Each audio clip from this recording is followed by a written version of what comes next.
But was this Creeper? Was that? Yeah, it was something like. Yeah, I forgot about that. Yeah. All right. 5-year anniversary ending extravaganza. 5-year anniversary ending extravaganza. Extravaganza. Imagination. All right. Well, we have something there, right? Yeah, probably. As always. Welcome to Namely 90s. Wow. The podcast that takes you back to the time before smartphones, Google, and Y2K. Join your hosts as they relive the pop culture that shaped a generation and the parts that many people wish they could forget. Listen in to the conversation about how the decade defined those who spent their childhood there and how it shaped them as adults. So, turn down the grunge and dial up the internet. Let's get started. It's time for Namely 90s. That's right. You're listening to Namely 90s for the last time. I'm Andrew, and over there is Brandon. That's me. You can find us online for a while at namely90s.com or on Instagram at Bluesky at Namely90s. You can also find this show, the back catalog, on YouTube at youtube.com/@namely90s. And finally, if you'd like to support the show, well, sorry, you missed your chance to go to patreon.com/namely90s. But there you go. Well, welcome. Yeah, welcome to the 5-year anniversary ending extravaganza. Oh, there it is. Didn't I reference that on the podcast before, the opening of the soda? You actually made me clip it, and then now it's a soundbite that we have. Oh yeah, that we didn't use. Just like okay, a couple times. The reboot alarm. Yeah. Well, here we are. This marks the final episode of Namely 90s, which is also our 5-year anniversary. Yeah, kind of a rough way to go out. Giant clip show. Yeah. Yeah. So I think instead of just doing the general banter at the beginning, we're going to just do a little bit of a look back on the 5 years and what this special is going to entail. Yeah. And we'll be recommending some of our friends and podcasts to check out in our absence. I mean, we did never miss a Monday release on the audio side. Sorry, YouTube, you're like a month and a half behind, but I have Thursday, Friday off, so I should be able to get that done after I get my Monday release, ticket taken care of. Yes. Nothing like a Monday release. I missed one episode, right? Or two. No, you technically missed two, but you pre-recorded for one. Yeah. Yeah. Well, so no, you missed three. Okay. But you pre-recorded for one, so your voice is on it. So what do I even do? You show up most of the time. Except the times I don't. But seriously, Rachel, every Monday for 5 years, that is impressive. I have to say it. I'm going to toot our own horn a little bit. Toot, toot. Toot, toot. Oh, there you go. Oh, no. Now we have this audio of us saying that. Toot, toot. Toot, toot. It's over the last 5 years. We've had over 22,227 downloads. Our top downloaded episode was number 19, September 1993, with Bill Nye, Boy Meets World, and Conan O'Brien as the topics, with 346 downloads. Our first episode has 300 downloads, hopefully more than that by the time you're listening to this. And we've been spanning the globe. The U.S. is 64% of our lifetime downloads, Europe representing 15%, Asia 5%, and the remainder from the moon. Singapore is the most downloaded city, followed by Guntersville, Alabama. We're popular with the Alabama crew, even though we're fiercely liberal. Yes. I mean, that we did on the YouTube side have like a comment that was like, great. Or no, maybe it was Twitter. I don't remember. But that comment that was like, wow, your podcast has gone woke. Wow. And it's like, clearly you've never listened to an episode. Oh, wow. Yeah. Our top app, you probably listened to this on iHeartRadio, because that was back when Andrew was like, you know, if we put our 90s in the name, we'll end up in the SEO for like 90s playlists. Yeah. Hey, something worked. Kind of. You missed. device. published a total of 305 episodes, including our Christmas specials. And speaking of woke, the BLM episode that we did toward the beginning, like that episode was three and 4, something like that. Yeah. But we're on our weekly episode 255 right now, which is technically the final episode. But 305 in total, that's nothing to 306 including this one, at. I think.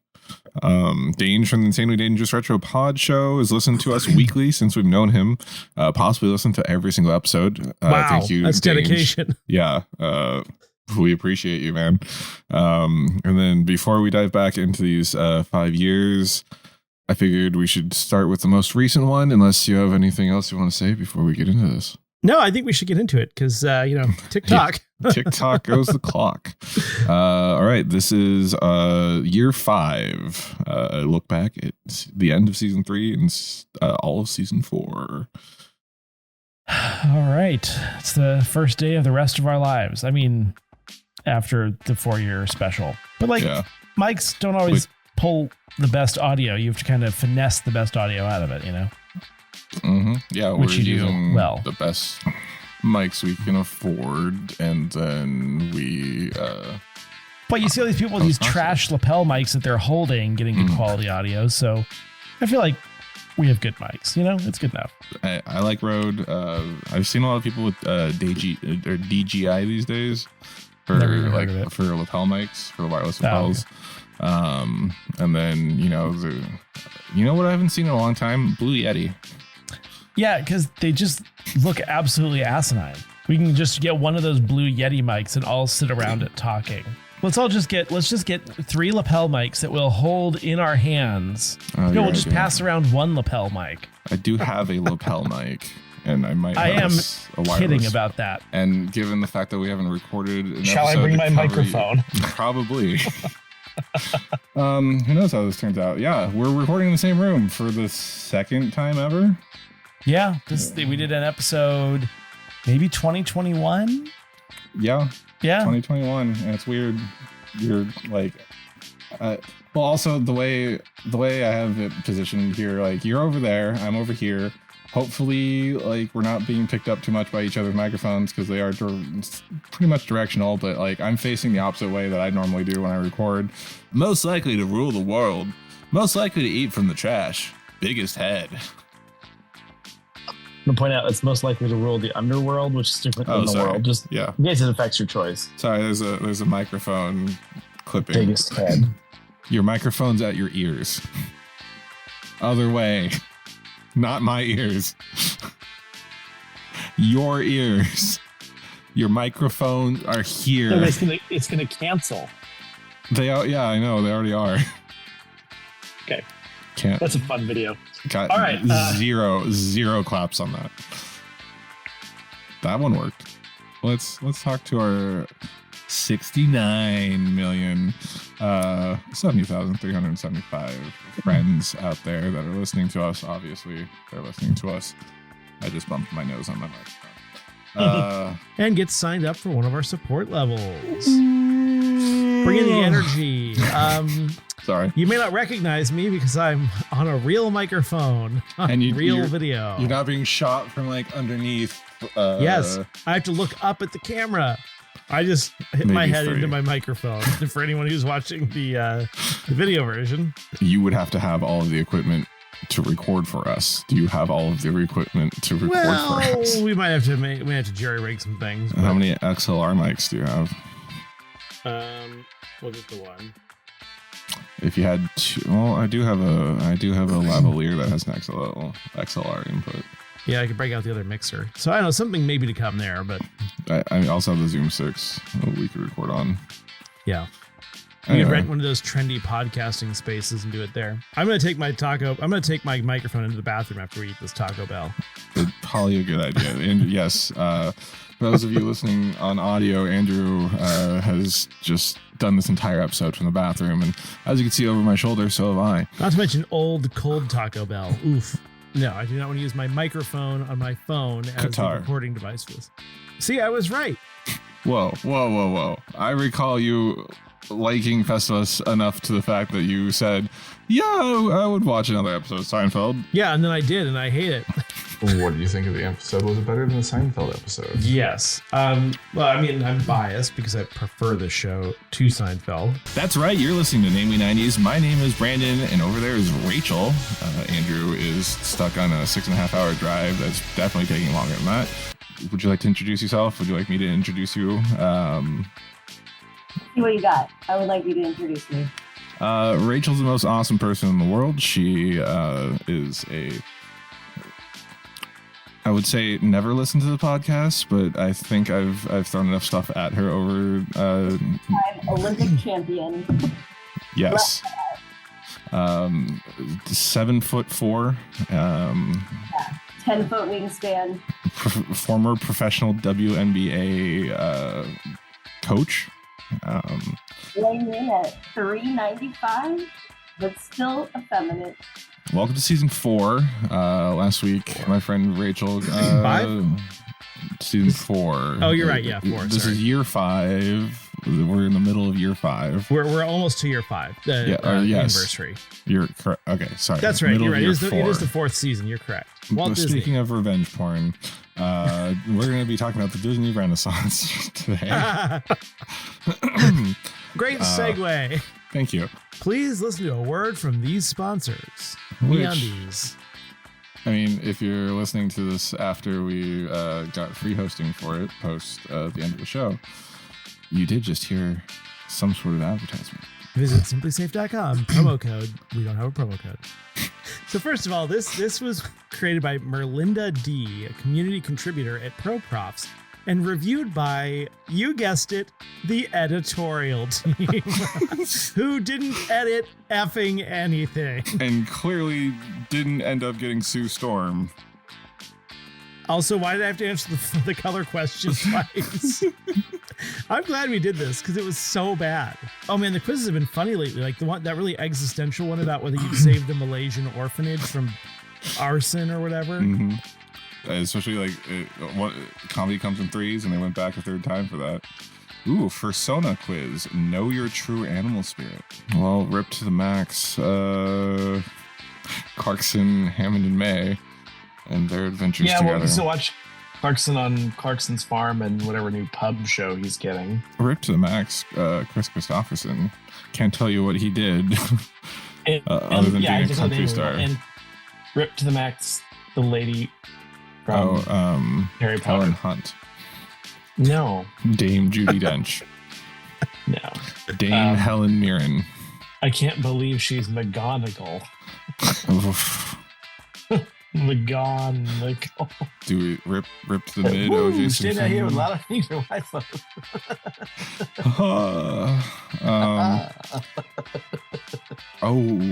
Rip to the max. Raul Julia for best actor in a miniseries or television film. The in memoriam segment included Raul Julia, Burt Lancaster, and John Candy, best known as Uncle Buck, or the guy that gave Kevin's mom a lift home in Home Alone. Yes. Yeah. Also Cesar Romero, who was, I believe, the first live-action Joker. Rip to the max. Rip to the max. The planet. This is a travesty, by the way. Rip to the max. Rip to the max. Choose a badass fictional character to fight alongside.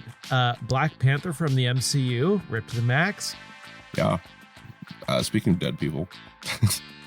Speaking of dead people. So it's just going on and on. As we get older, more and more people are passing away, and it's usually not surprising when they're a little bit older, but when they're a bit younger, it can be shocking and tragic, even more so. And so we'd like to say, I don't know, sorry, I thought you were going to pick that up. So I was going to, but I thought it would be funnier to let you just go. Rip to the max to Michelle Trachtenberg, who was, part of my childhood in the form of being in the show Buffy the Vampire Slayer. 10 Things I Hate About You. Rip to the max, Heath Ledger. Should we say we're doing it and then do it? Yeah, I think we should announce it so that way it's in stone, so people know that we're doing it and can and can tune in for our kick-ass final 18, do you want to do it at the end episodes. of this episode, the beginning? I put it into the intro, but like the end of the intro. Let's just do the intro. Yeah, that's fine. Yeah. Rip to the max, the Duck Dynasty guy as well, since we're here. I mean, to the max, to the mid. We midded OJ Simpson. Just imagine he goes to like duck hell. I'm just shooting all those ducks. They're all waiting for him with like baseball bats, 2x4 with a nail in it. Anyway. Yeah. Well, I thought it would be fun to end with a final Rip to the Max segment, which, in honor of the end of it was our in memoriam, in memoriam. I do actually have an in memoriam section for some other podcasts that make it long as us. Oh no! All right. I mean, if we choose to be so tasteless, yeah. Well, clearly, it's better to produce a subpar fourth season than to just give it up. We did do 13 out of 20 episodes this year as boots or reboots being the main subject of the episode. Followed up by a BuzzFeed quiz. But we had that weekly content. Dange, how did we do, buddy? Yeah. It's the podcast that asks the question, should you keep doing it when you're not really putting effort into it? And the answer to that was a resounding no. but it just felt right to get to the 5-year mark. You know what I mean? Especially since we're so close. You did broach the subject. I think it was either after the 4-year anniversary or leading up to the 4-year anniversary, if we should like end it. It might have been like post the 2023 Christmas specials. So like this has been a process in a year and a half or so in the making. Yeah. All things must come to an end. Indeed. But we powered through the end of season 3. We did actually start season 4 strong. I want to say like we had a few different things. We went. I think we kind of. I mean, I really enjoy the boot or reboot format, even if it's not made well for audio. It's kind of fun to. Eventually force you to watch all of these things that you said you would watch. Well, and the God's honest truth is, my job caused me a lot of difficulty with traveling. Mm-hmm. I was especially busy. You were working, so it's just, frankly, there just wasn't the time. Yeah. And the desire to really continue it. I mean, it's been fun. And listening back to our previous specials, I was like, oh man, really, should we really end this thing? And it's like, yeah, probably should. I mean, it's nice to hear it, but it's nostalgic, which is just kind of the point, but it just wasn't worth continuing. I mean, and I do have to say, I do like that we finally by this final season, we really tuned in on the microphone situation. Like everything was like editing the clips together, like going back to season 1, it's like low volume, high volume, low volume, high volume. It was smooth like butter editing this one for the most part. Yeah. And that's why I included just a bunch of microphone talk at the beginning of that. It is a bummer that because we changed the Christmas special format, we couldn't get any 5-timers like Patrick M. Dunn of a very special podcast or others. Yep. He just comes to mind. Alas, we still produce some Christmas content. Watching 12 episodes and recording 12 episodes was very difficult. Yeah, especially with us both working full-time jobs and different other aspects of our lives pulling at us. But speaking of our friends that have been on the Christmas specials a couple of times, we have a message from Shalina. Congratulations on your 5th anniversary, namely 90s. Brandon and Andrew, thank you so much for the nostalgia getaway from this crazy world with your episodes. I'm going to miss your Christmas specials and the namely 90s minute. I always looked forward to that segment. Sending you both my well wishes as you close this chapter. And I wanted to leave you with 3 questions before wrapping up here. So the first one is, what's something you will be taking away from this podcasting experience? Number 2 is, what's your most memorable episode and why? And what's some advice you would give other podcasters? Wishing you all the best. Take care and chat soon. That was lovely. Thank you. Yeah, thank you. Appreciate thank you, that. Let's see. What is something we'll take away from this podcast? That's a tough question. I mean, I'll cherish the time that we got to hang out like once a week for the last 5 years.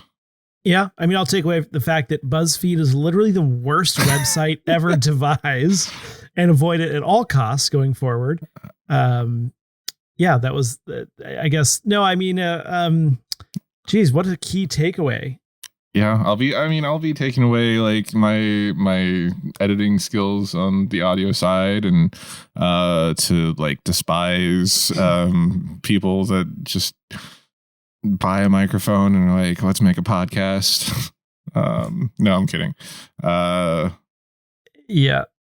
I don't know. I think I took away from it like just the satisfaction of doing something very consistently. That other podcasts, honestly, I can say, I don't know of any other podcast that has released an episode every single release day for 5 years straight. Mm-hmm. I just don't think, I mean, dare to say very few, if possibly none, have ever actually done that. For 5 years straight. It's, it is hard to do. Because life gets in the way. Let's see, favorite episode. I mean, so many good ones. None of them come to mind, but the one I liked, because I'm seeing it here in the next package, is the Jewel readings. Yeah, that was a pretty funny segment. That was some good content. I think the poem I wrote on one of those anniversary specials was like brilliant. Was kind of moving, moving. And it was actually, I actually didn't even mean for it to be good, and I actually did something well. So that was kind of a fun episode. They're not included in this episode, but I think with our first anniversary or second anniversary, our friends from Snescapades did like this whole like 5-minute bit of like 90s con, and like they like pitched this whole idea, and it was like, wow, they like, we hadn't even had them on the podcast at this point, and they just put together this like crazy awesome clip package for us to or pitch. Yeah. And they did that 2 or 3 times for I think 2, 3, and 4 year anniversary. What was the third question? Information for other podcasters. Oh yeah. Well, I mean, the only thing that sustained us is we liked the material and we liked each other, and we wanted to do it. I mean, I think, the most successful podcasts start out with an idea and start out with something you're really passionate about, which we were medium passionate about. But I think it was the fact that we wanted to just do this together. It was a COVID project. Yeah. And the reality is, like, a lot of podcasts started just exactly the way ours did, and became very successful. Ours did not. And that's okay. And that's the other thing. Like, don't use success as a barometer for whether or not you should continue doing it. You know what I mean? If you're fine. Enjoying doing it, you should do it. Just, if you do start to get bogged down in it, reevaluate and figure out how you can keep doing it, because like, it's a creative outlet and it's a way to do something with your friends. So just enjoy the ride. And then speaking of that, also reach out to your other podcasters in the community, because that's what we did for the Christmas specials. And that's it was a great way to like branch out and meet other podcasters that were also kind of in our similar boat, either just being small time or that was fun, making friends with other podcasters. Kind of what it's all about. Yeah. Speaking of which, that was Shalina of Everything 90s, whose podcast is going to continue on after us. I think she hit her 100 episode mark a recently or a while back. And then Everything 90s is a show dedicated to folks who grew up in the 1990s. In each episode, Shalina, creator and host, takes listeners on a nostalgia trip down 90s memory lane as she reminisces about the highs of that decade. One of my favorite things of hers that she does is her 90s versus 2000s debate series, which usually takes place around the month of January. And she has guests from other podcasts on to debate whether topics like horror movies, pop culture moments, and dance trends were better in the 90s or the 2000s. I was a guest judge for an episode. I think I was on 2 panels, at least one. And yeah, thanks, Shalina, for all the support over the years, and even being our guest host the Christmas episode from the 2023 Christmas specials. Yeah. Big thank you to Shalina. Yeah. Check it out. Moving on, we're going to look back at season 1 of oh, I put the wrong timestamp. Sorry, Andrew. Oh, never mind. I did do the right one. So this is going to take a while. We'll check in with y'all. Hey, if you don't like the length of it, you can stop listening to the podcast after this episode. But this is going to cover the first 2.5 years of Namely 90s. So buckle up and we'll see you on the other side. Buckle in. Hey, welcome to the show. I'm Andrew, and that's Brandon over there. Website is at namely90s.com. You can find us on Twitter at namely90s. That's with a 90s. And we're going to just go ahead and jump right in as Brandon sets the stage for what was going on in this month of May 1995. Imagine, if you will, May 1995. The O.J. Simpson trial is going on. The Unabomber had just struck last month. The first ever E3 Electronics Gaming Expo is taking place May 11th through May 13th. They're the bat nipples. This is the movie that introduced bat nipples. On the bat suit, on the George Clooney bat suit, there are indents for his nipples. Like, if you just Google, and this is going to ruin your Google search history, but if you just Google bat nipples, the first thing that'll come up is that with safe search on or off? Okay, so this one is called "Which Sex and the City character are you actually?" Okay, this is fun. I like this. I'm going to go with Lexi. Was it Featherstone? Featherston? Yeah, that sounds funny. You either live your inner Samantha out loud or took this quiz to find out that you definitely are a total Samantha. Get absolutely. out there and show the world what you've got. I have no clue. After the 93. Choices are CeCe Jones, Rocky Blue, Tinka Hessenheffer, and Ty Blue. The first comment says, I was born in 1822 and got all these correct. I win. I beat you. I beat you. I got Daenerys Targaryen, Daenerys, the mother of dragons, I believe. You are a natural born leader. I got an old when lady. You have Olenna Tyrell. I really have not watched that show. Well, I'm green all the way, so I'm going green. Suck it. You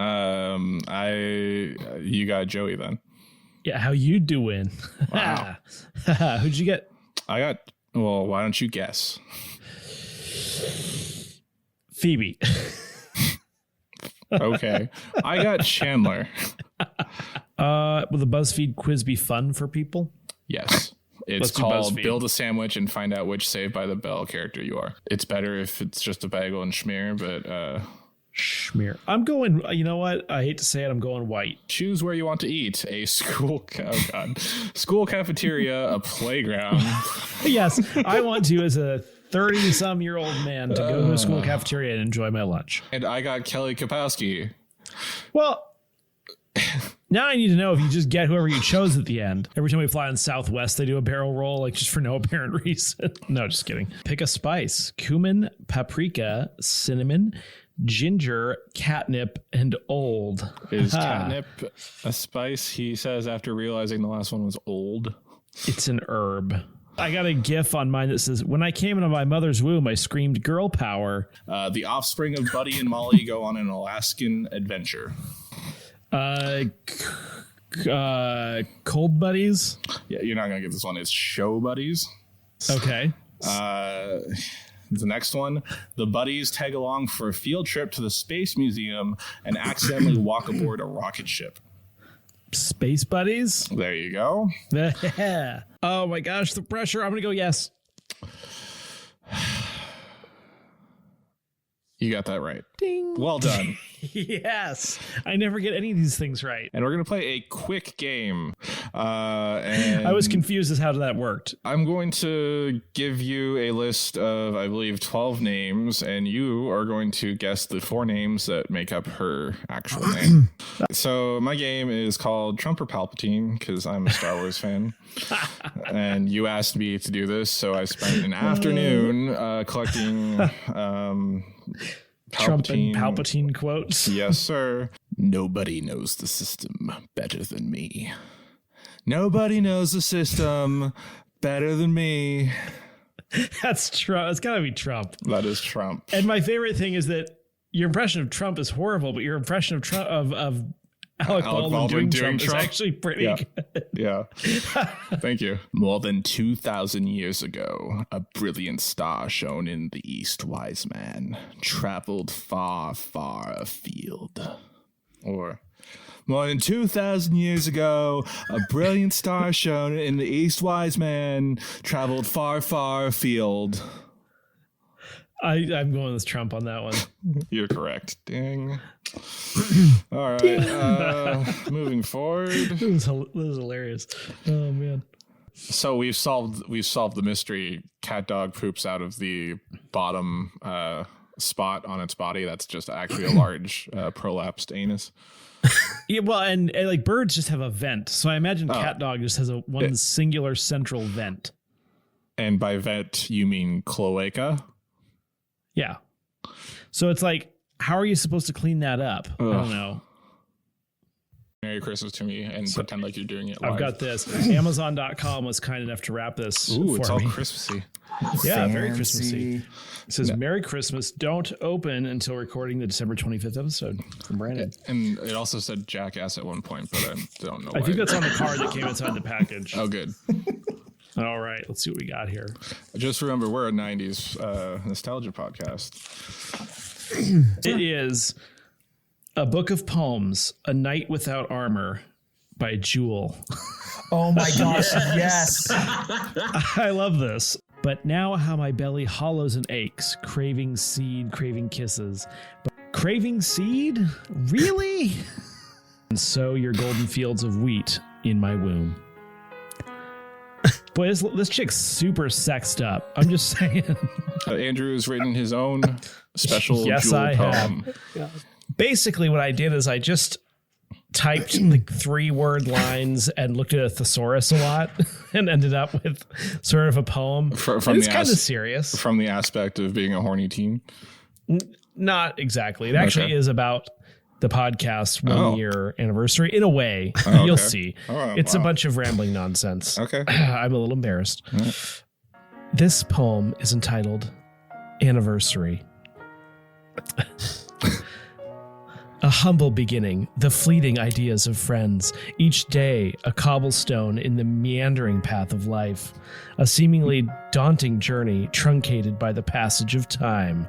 The regularity like that of an antique timepiece. Each week, a chapter in the encyclopedia of existence. Isolation, the cold, dark mistress forced upon each one of us, but of it born an idea, a sense of joy and nostalgia formed from the ashes, 1 year a milestone for what was once just a thought. And then something about sex, followed by a rhetorical question. Thanks, Jewel.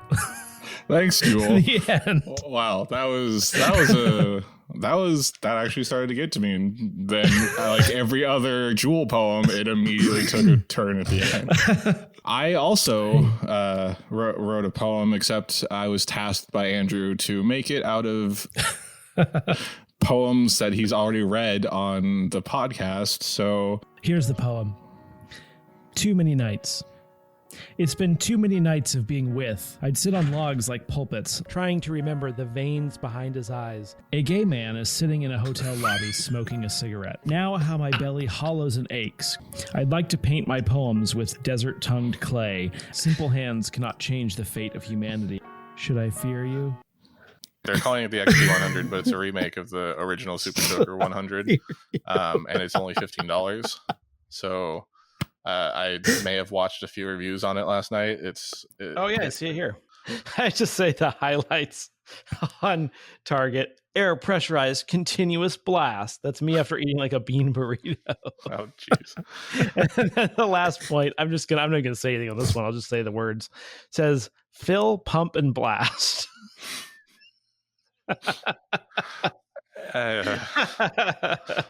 Maybe that's why they stopped marketing these tickets. Fill, pump, and blast. It's like the Super Soaker Mega Squirter. What? Are we talking about a squirt gun?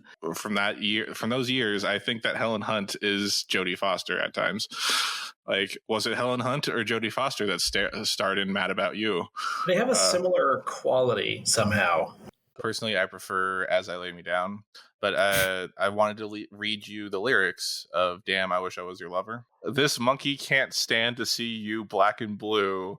I give you something sweet each time you come inside my Jungle Book. Or is it just too good? What? I know, like, older people like to say that like new songs are really shallow lyrics and written really poorly. Yes. And it's like 9 writers to write a song that has like one verse, one chorus, and like a total of 18 words. I'm sorry, they said sha-la-la-la-la more than they said anything else. Sha-la-la-la-la. Sha-la-la-la-la. I don't want anybody else. When I think about you, I touch myself. It also contains bioengineered food ingredients, which sounds nice. Oh. Well, cheers to cancer, my friend. Yeah. All right. I'm going to open this puppy up here. And, wow. This packaging looks disgusting. So gross. That does not look.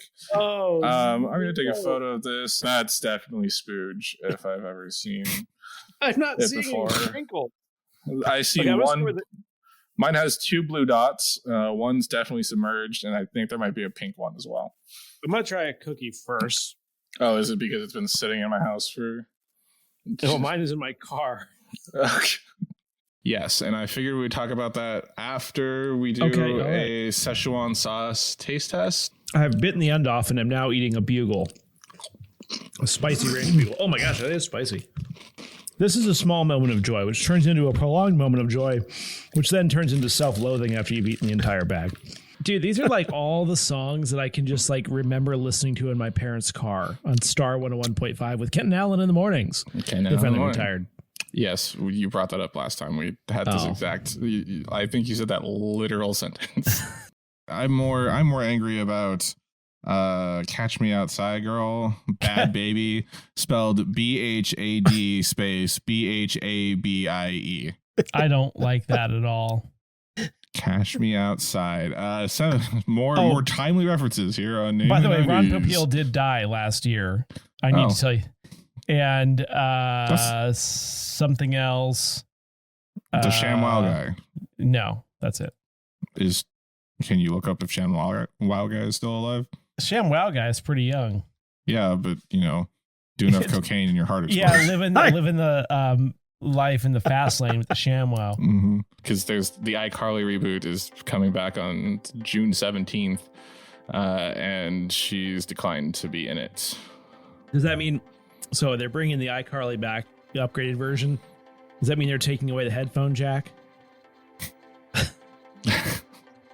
Wow. Thank you. I'll be here all week. My brain stopped for a moment. Is The Rock reviving this classic Arnold Schwarzenegger series? So annoying. Well, scares the shit out of me because I got headphones on. Andrew has an unexpected guest in the studio. Happy 2-year anniversary! There it is. Nothing better than a wine-drunk interruption. It's not wine drunk, but it's wine fun. Shots. Here. I'm good. Thank you. Putting shots for 2 years. Woo! Woo! Isn't it about time for a dark, gritty reboot? They did that in 2017. Oh, dang. And it was basically Breakfast Club with the Power Rangers. You know, I didn't care for the Wonder Years. I am aware of that, yes. And I don't know what it is. I don't know if it's who's the main, Fred Savage, right? Fred Savage, yes. I don't know if it's just that his voice makes me want to punch somebody or what, but you showed me 3 trailers. Yes. And this looks excellent, honestly. Right? It really does. It looks really good. But when we talked about Doogie Howser, you were the one, not me, you were the one that brought up that it's having a reboot. Okay, I may have known peripherally that a reboot was happening, but I didn't know the specifics or the timing or anything like that. And now my ad algorithm is the one slamming it in my face. Thus, I had to send it to you. But yeah, Side Out. So there's a story behind this. Do you remember Mervin's? Yes, I remember Mervin's. There was a brand called Side Out. Yes, there was a brand called Side Out. They had Hawaiian shirts and like geckos on their shirts. Yeah, you had Side Out stuff. I had a lot of Side Out stuff. So when I saw a movie called Side Out in HBO or something, this must be excellent. Yes, it wasn't. It was not, but I watched it a few times. If you ever watched Top Gun and you thought to yourself, man, I really just wish there was just a whole movie where it's just the volleyball scene with a bunch of shirtless dudes. I think from now on we should use the movie Leprechaun as a barometer. Better or worse than Leprechaun? It's better. Welcome to our new mid-episode break, Namely 90s Minute. Every week we look back at a culturally relevant show, movie, or piece of pop culture that probably helps stoke the algorithm.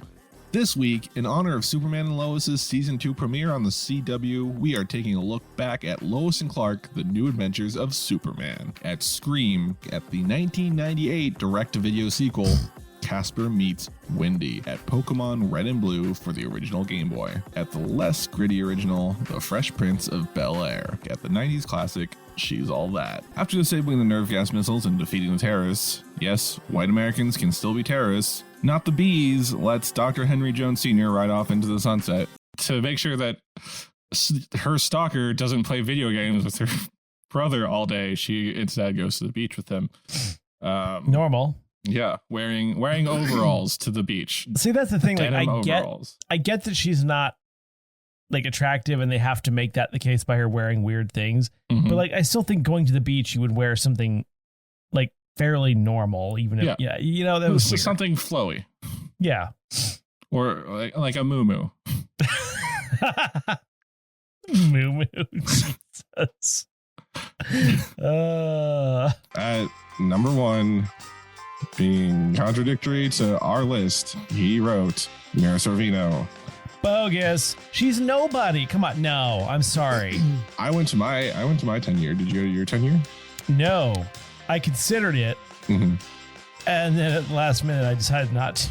Fair enough. Says the man that ran away from his own prom to come hang out with a bunch of... run away from it. I just decided to leave, and then a bunch of hooligans rolled into Beth's Cafe at 3 a.m. in a tuxedo. I mean, what's wrong with that? That was pretty baller. Ripped had some hash to the browns. max. Beth's Cafe. Well, guess we're not going to that restaurant. That always drove me nuts. And I looked it up, and apparently, like, it's actually acceptable, which made me really mad because it's super annoying. If someone said, "Welp, let's do something different," I'd be like, "Welp, what are you? Are you a dog having puppies? What's wrong with you? Stop saying whelp." Oh my God, Becky, look at her butt. It is so big. She looks like one of those rap guys' girlfriends. She's just so black.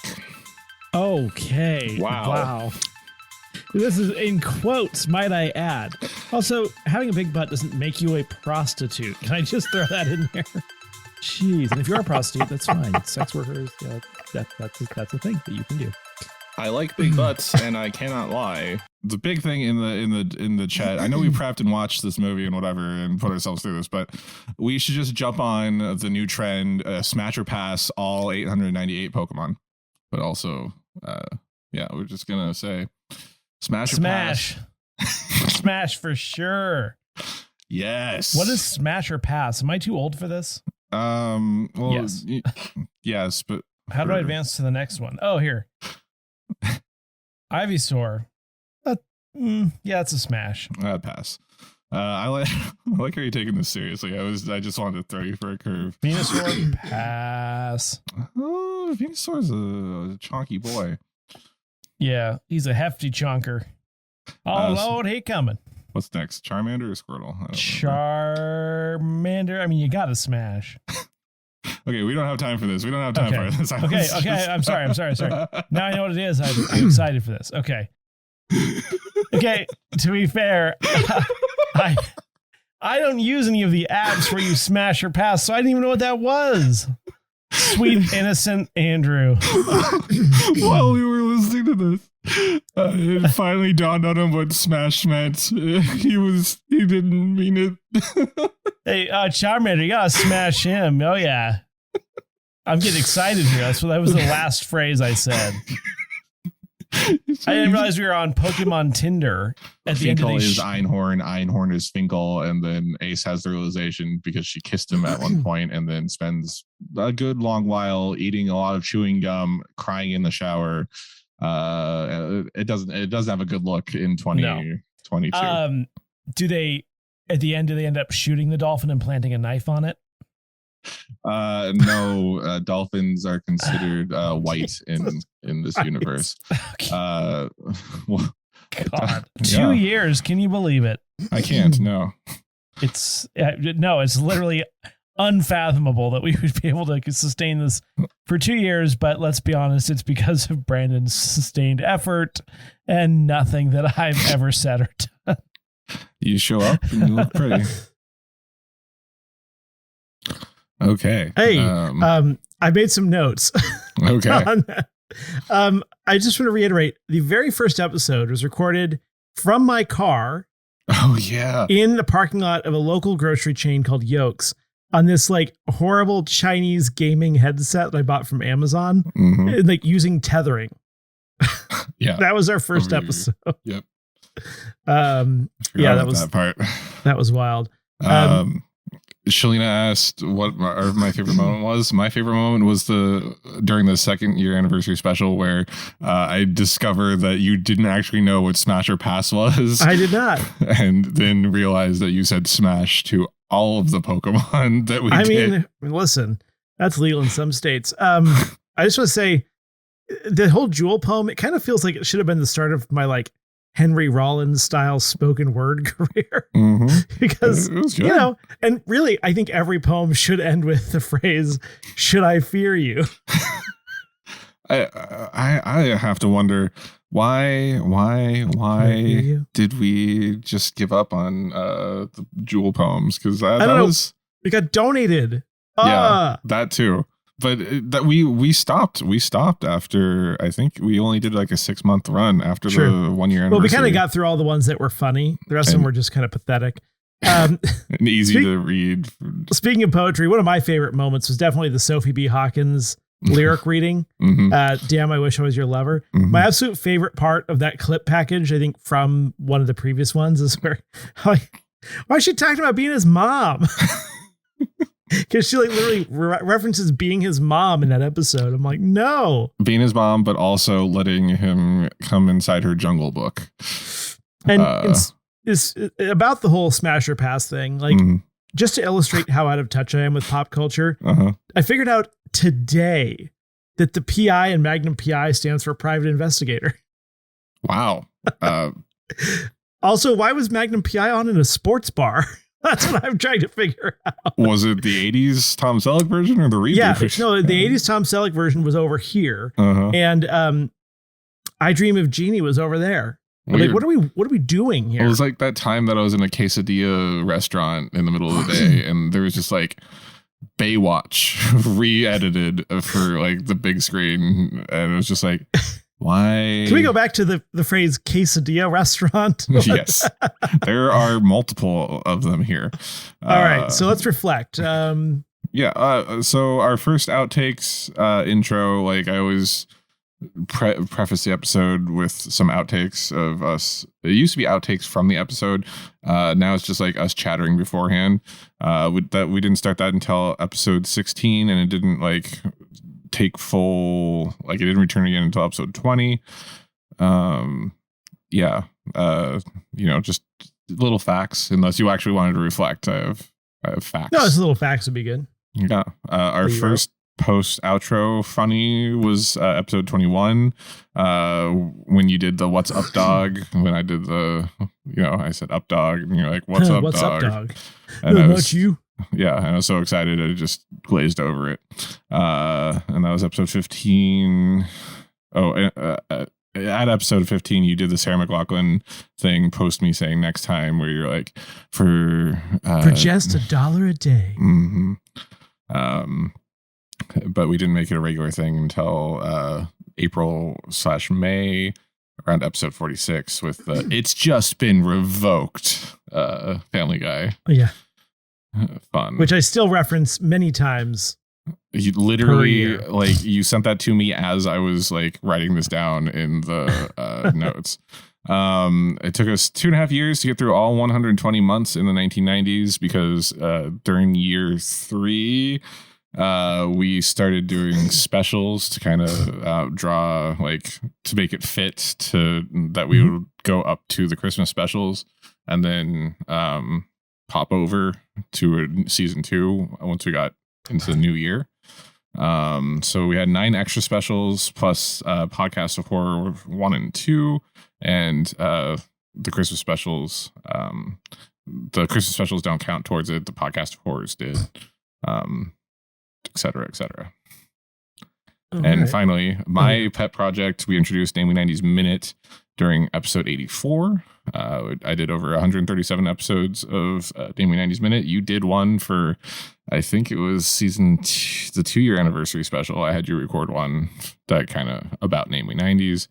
And that helped us with our YouTube algorithm. Hey, before you go to the next thing, do you mind sending me the rest of the outline? Sure.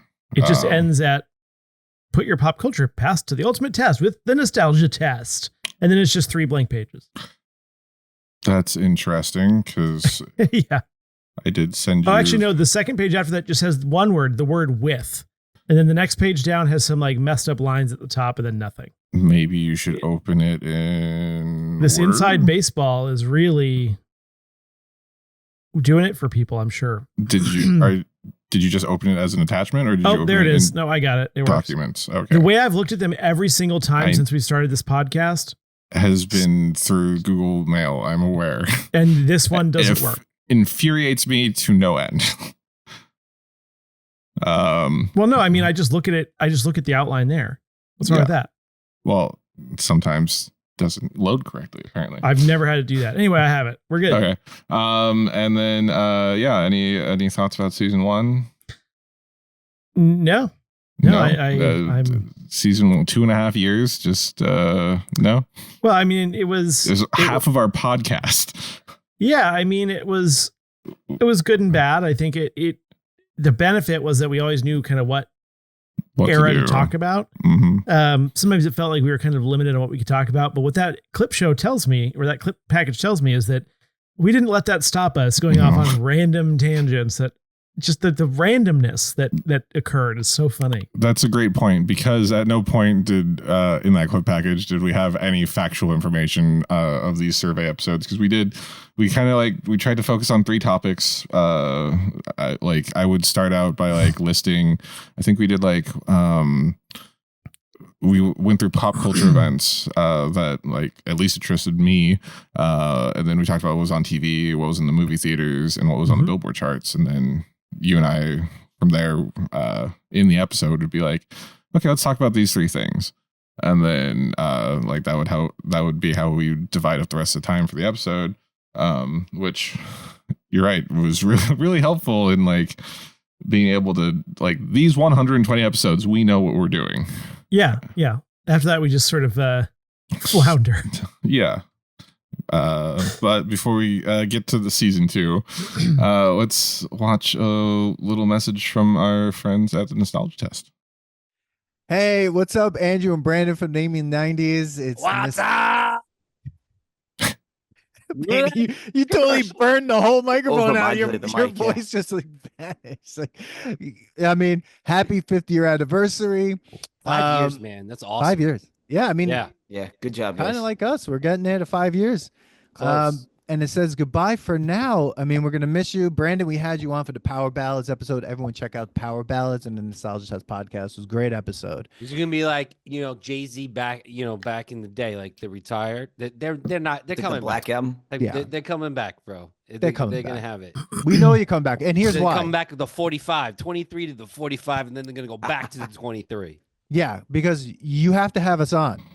Yes. Yeah, I wanted to do Power Rangers. I remember, didn't he have like a Power Rangers helmet? Yes, he did. I remember that. I mean, believe. Here's the deal. I think they ran out of 90s stuff. I think they got every decade every year of the 90s. Up to the 2000s. So let's open it up to the 2000s. Namely millennials. That's what and then open it up to the Nostalgia Test podcast. We have a new co-host, Billy. He wants to be on, right, Bill? Yeah, he does. I'm down. Hey, man, bring me on, man. I love talking 90s shit. Let's do it. Bring it back, boys. I want to go. I want to review the Power Rangers. Let's do it. The show that was stolen. They should just come on after and do like a little guest spot. Yeah, we'll find a 90s thing to talk about. They should come on for the Genesis, the Genesis Nintendo episode. Dude, there's already like 20 people on. There's already like 20 people. We just did 6 and it was chaotic. Yeah, you're right. All right, well, this message of happy anniversary just went off rails because that's what we do on the Nostalgia Test. That's how we roll. So everyone check out Nostalgia Test podcast, namely 90s. Happy anniversary. We know you'll be back, and we're looking forward to it. Peace. I see. Peace. You really should just start booking in only guest appearances. We'll do speaking engagements, commencement speeches. Nothing could be worse than Donald Trump's commencement speech to the West Point graduates. It'd be great. Yeah. I mean, I did guest on their podcast. We did not actually end up having time to get them on. Darn. Is that right? Yeah, I mean, did they not make it onto? I don't think they ever made it on. The Christmas special? Well, and also we didn't. Yeah, I didn't do a Christmas special, so that's a bummer. Yeah. I was on their ballad episode. Check that out. The Nostalgia Chest, that was Daniel, Manny, or Dan and Manny, and their new friend Billy. Just apparently he's a longtime friend. He kind of like guest hosted last season, and then he's now like a permanent permanent host, co-host. The Nostalgia Test, put your pop culture past the ultimate test, the Nostalgia Test, with longtime friends Dan and Manny, and new addition but longtime friend Billy, who joined the crew this year. Each episode puts a piece of pop culture from their past to the ultimate test, or our past from the ultimate test, whether or not it is actually good or just bolstered by nostalgia. New episodes out every Tuesday. Like I said, I was a guest for the Power Ballads episode. You could tell those guys are a riot. It's check out the Nostalgia Test. Turns out Brandon would do anything for love, but he wouldn't do that. That was one of the Power Ballads. Meatloaf, not the dish. Andrew and I both submitted five for each. We're gonna move on to our season 2 clip package. Not as long as season 1. You ready for this? Are y'all ready for this? Okay. Let's go. Let's do this. This is weird. I'm sorry, it's just weird. We could go back and just start from the beginning again. No, this is gonna be good. This is gonna be good. We could do Namely 2000s. Well done. By First one of the new year. 2. Yes, season After 2. 2.5 years, I should be able to nail that. Yes. You should nail it as much as. Oh God! What the hell is that? Ja. I am Furby Zordon. You can refer to me as Furbdon from here on out. I am sent by Jewel, our Lord and Savior, to spice up season 2 of Namely 90s, the variety shows. I mean, we shan't question the apostle sent forth by Jewel, our Lord and Savior. I would prefer that it's not behind me anymore, but yes. Yeah, a little frightening. That was scary. It kind of solves our problem of like, what do we talk about now? I'm just going to say. Oh, yes. But for now, let's toss it over to Furbdon. I really don't want that name to stick. No, it's bad. Game Boys are handheld gaming consoles released by Nintendo in 1989. They have since become iconic pieces of gaming history, inspiring nostalgia and reverence among gamers both young and old. Did I see that? Dominion. No, I haven't seen it yet. So you haven't seen it yet. Ding. I'm sorry, but they both could have fit on that door. Titanic. Yes. Gotcha. Yes. Never saw it. Ding. And this one, I picked all actors from this movie, and I've picked all roles that you have seen them in. Okay. I have verified that you have physically seen these actors. All right. In this because, well, I think the only one I don't have a confirmation on is Free Willy. Have you seen Free Willy? Maybe not, but let's go into it. Ding. Anywhere you want to go? I'm gonna be honest. I'm gonna let you lead this one because I don't. These things are not. I didn't know Ralph Macchio was in My Cousin Vinny. Ding. Shall we move on to the next subject, which is the sequels? Haven't seen any of them. Ding. I think it's worth a watch.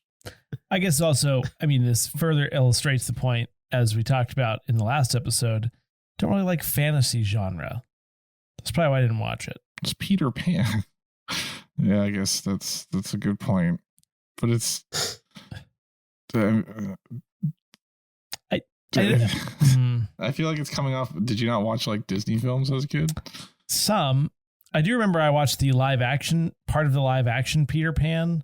This is the live action Peter Pan. No, there was like a live action musical. You know, like how they did The Little Mermaids. They did like a Peter Pan one. Yes, where Peter Pan is played by a woman. An androgynous person, yes. Oh. Well, isn't it okay. usually a woman? It appeared to be an androgynous person. I was confused for a while. My wife had to tell me because I couldn't figure it out. I was like, "Is that is that?" And I think classically, when people perform Peter Pan on stage, it's a woman that usually plays Peter. That's just a point of fact. Well, I guess if you need an adult to play a young boy, man child, yeah. It's Danny DeVito. If you were in a position where you would die if you didn't watch one of these two movies, you have to tell me which movie you would watch. I mean, in terms of the trailer, I'd prefer a U-Haul trailer to these two hot messes. Sure. Yeah. Ooh. I think the reboot is plagued by bad acting, cheesy CG, and kind of a weak storyline that doesn't make a whole lot of sense. So for that reason, even though it looks visually more appealing, all of those things are so off-putting that I have to go with the original. Nice. You know? Nice. I do. And that's the successful end to our first boot or reboot. Andrew's chosen the boot. The original. We unboot it? Yeah. Like that. To all of our listeners who smell like mushrooms, thank you again for your continued support. Well, you just recently on a Southwest flight, the pilot threatened to turn the plane around if people wouldn't stop dropping nudes over AirDrop. Yeah, crazy, right? Yeah. Although, I mean, it's a digital form of flashing. So send better nudes, or I'm turning this plane around. Cheerio. This would normally be where we have the what happened way back when headlines, the UK headlines from the Insanely Dangerous Retro Pod Show. But we're doing a Freaky Friday thing this time. Not to be confused with the Jamie Lee Curtis movie from the 2000s. Yes. Freaky so essentially, Friday. They say a movie quote, and then we in various voices, and we have to try to guess who it's from. Hey there, Brandon and Andrew. It's Gaz and Danes from TIDRP, your brother horseman in this retro apocalypse. Today we have a little quiz for you. A memory game, if you will, that Gaz has brilliantly named Quotely 90s. Name the movie and, if possible, the character that said this. Bonus points for the actor. Kiss me, my dear, and I will reveal my croissant. I'll spread your pate and I'll dip my ladle in your fishy soie. Kiss me, my dear, and I will reveal my croissant. I will spread your pate. I will dip my ladle in your fishy soie. That's the most uncomfortable quote I've ever heard. And we just got the pleasure of hearing it like 8 times. Well, it started with a little Scottish Mike Myers doing Shrek, I feel like. So there's two things. There's two thought processes. One is they're always talking about Father Ted. My second thing is going off the Mike Myers thing, which is probably a red herring. Like I could see him saying that either in like an Austin Powers movie. Okay, so we're going for Austin Powers in Mike Myers in International Man of Mystery. I think that's a fair guess. Yeah, backup guess was So I Married an Axe Murderer. Okay, and they're gonna laugh at us because clearly we didn't get it. Was said by The Mask, Stanley Ipkiss in 1994's The Mask, starring Jim Carrey. Never would have gotten it. The King. That's your movie. So bad. Never would have gotten it. It's brilliant 90s movie genre. Now, back to the wolf whistling spicy meatball, namely 90 Boys, B-Meat, and Dr. Loaf. You're Dr. Loaf, by the way. I feel decent about our guess. Like, yeah, we were wrong, but it wasn't like it was Jim a solid Carrey, guess. Mike Myers. Those are two. I would say two comedy greats in the 90s. But the Mask is your movie. It's stupid when the dog puts the mask on. Tony Randall played a gremlin. I know. Why does he have like a South African accent? Well, none of the gremlins had. He plays the smart gremlin. Oh, he plays the smart gremlin. The brain gremlin. Why does he have... I still don't understand why he has that accent. He's an American actor. Because it sounds smart to be sophisticated and British. To be South African? I think he was going for British. It wasn't British. It was not, but I think that's what he was going for. I worked with a South African doctor. That's exactly how she sounds. Brain gremlin. I thought it was Brian Gremlin when I read the first time. No, that's the brainy gremlin. No, it's a gremlin named Brian. For sure. Yes. Yep. Yes. Brian the Gremlin. You don't want to talk about how... Yes, our new format, we alternate between a variety show and a deep dive. And the deep dive was kind of my idea because I listened to podcasts where people actually do extensive research on a specific event or topic and talk about it. Now, Brandon does a lot of research about a lot of things, but never extremely deep into one topic. So this was my suggestion. Ted Stevens was a very long time senator. He was like 80 something when he died. He was a Republican from Alaska, and it was like 40, 50 years he was in Congress. Anyway, during discussions about net neutrality, he attempted to describe the internet using a quote series of tubes analogy. I think you'll probably remember this. Yes. Opposing net neutrality.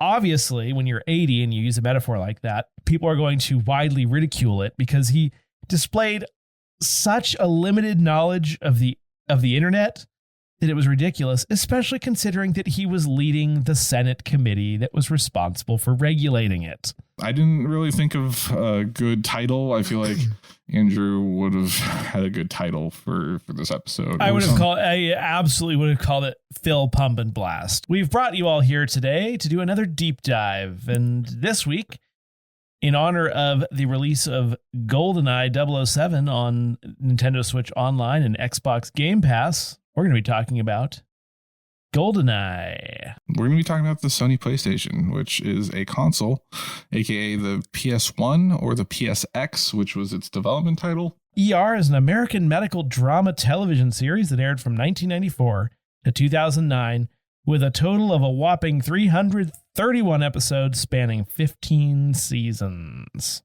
It took me until the episode of Power Rangers Turbo where Tommy was like chasing some guy in a go-kart, and he gets into the go-kart in sunny Santa Clarita, California, and then drives after the monster, and suddenly it's overcast. There's rainy, like a bonsai tree in the background. Exactly. Like, it's Tokyo or some sort of Japanese city, industrial city. I'm like, oh no, it's West Covina. You're like, what? I took a bunch of reviews for these 3 movies from Letterboxd, which is a social media movie reviewing platform. That's the worst thing I've ever heard of. I mean, there are worse things. I'm just gonna say a lot but of dudes not having much sex on that one. This is a 2-star review from Paulington. Social media reaction : typical bad sequel that fails to capture the charm and energy of the original.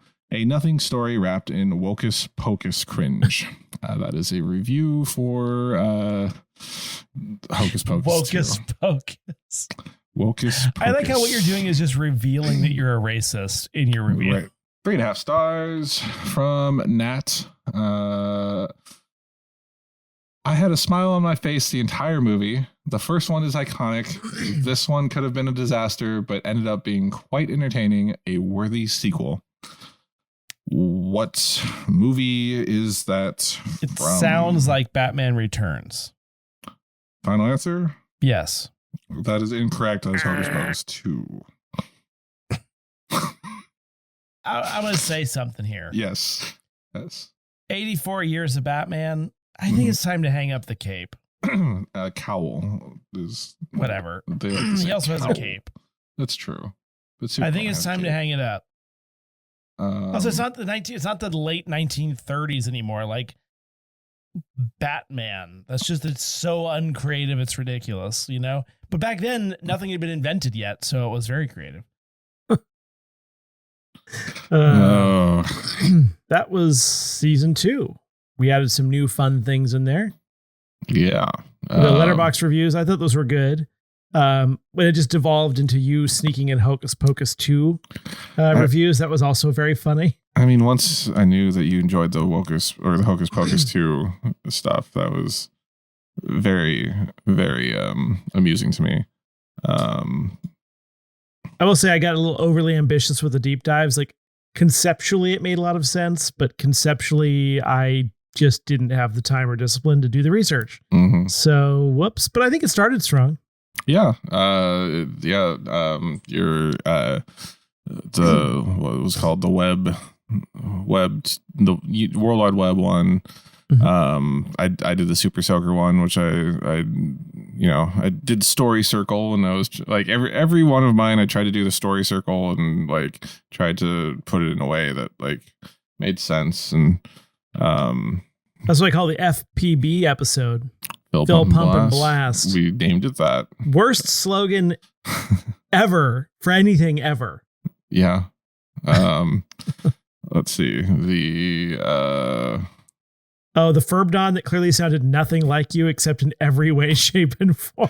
Except if I had what is it called? A phalange on. Phalange? Yeah. Philanderer? Yes, if I had a philanderer on. Nope, never mind. Yeah. We started with episode 134 and went through episode 184, which was about a year. Yeah. The AI assistant Ferbdon kind of helped. It made a couple games for us.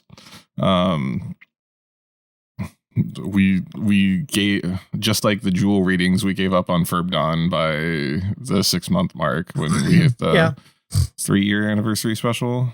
But yeah, it was fun while it lasted.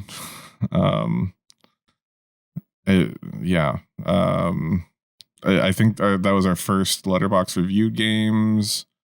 We've done the variety show was kind of like the way for us to like fill. Did you already say this? Pump and Blast. No, I didn't.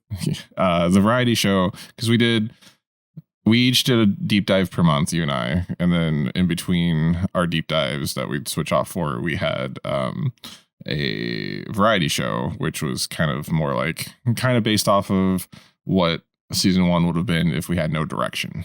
Right. And I mean, there were taste tests, there were letterbox reviews, there were random games, there were BuzzFeed quizzes. It was really just a smorgasbord, if you will. Yeah, I think may have been the first boot or reboot that we heard. Not to mention Quotely 90s.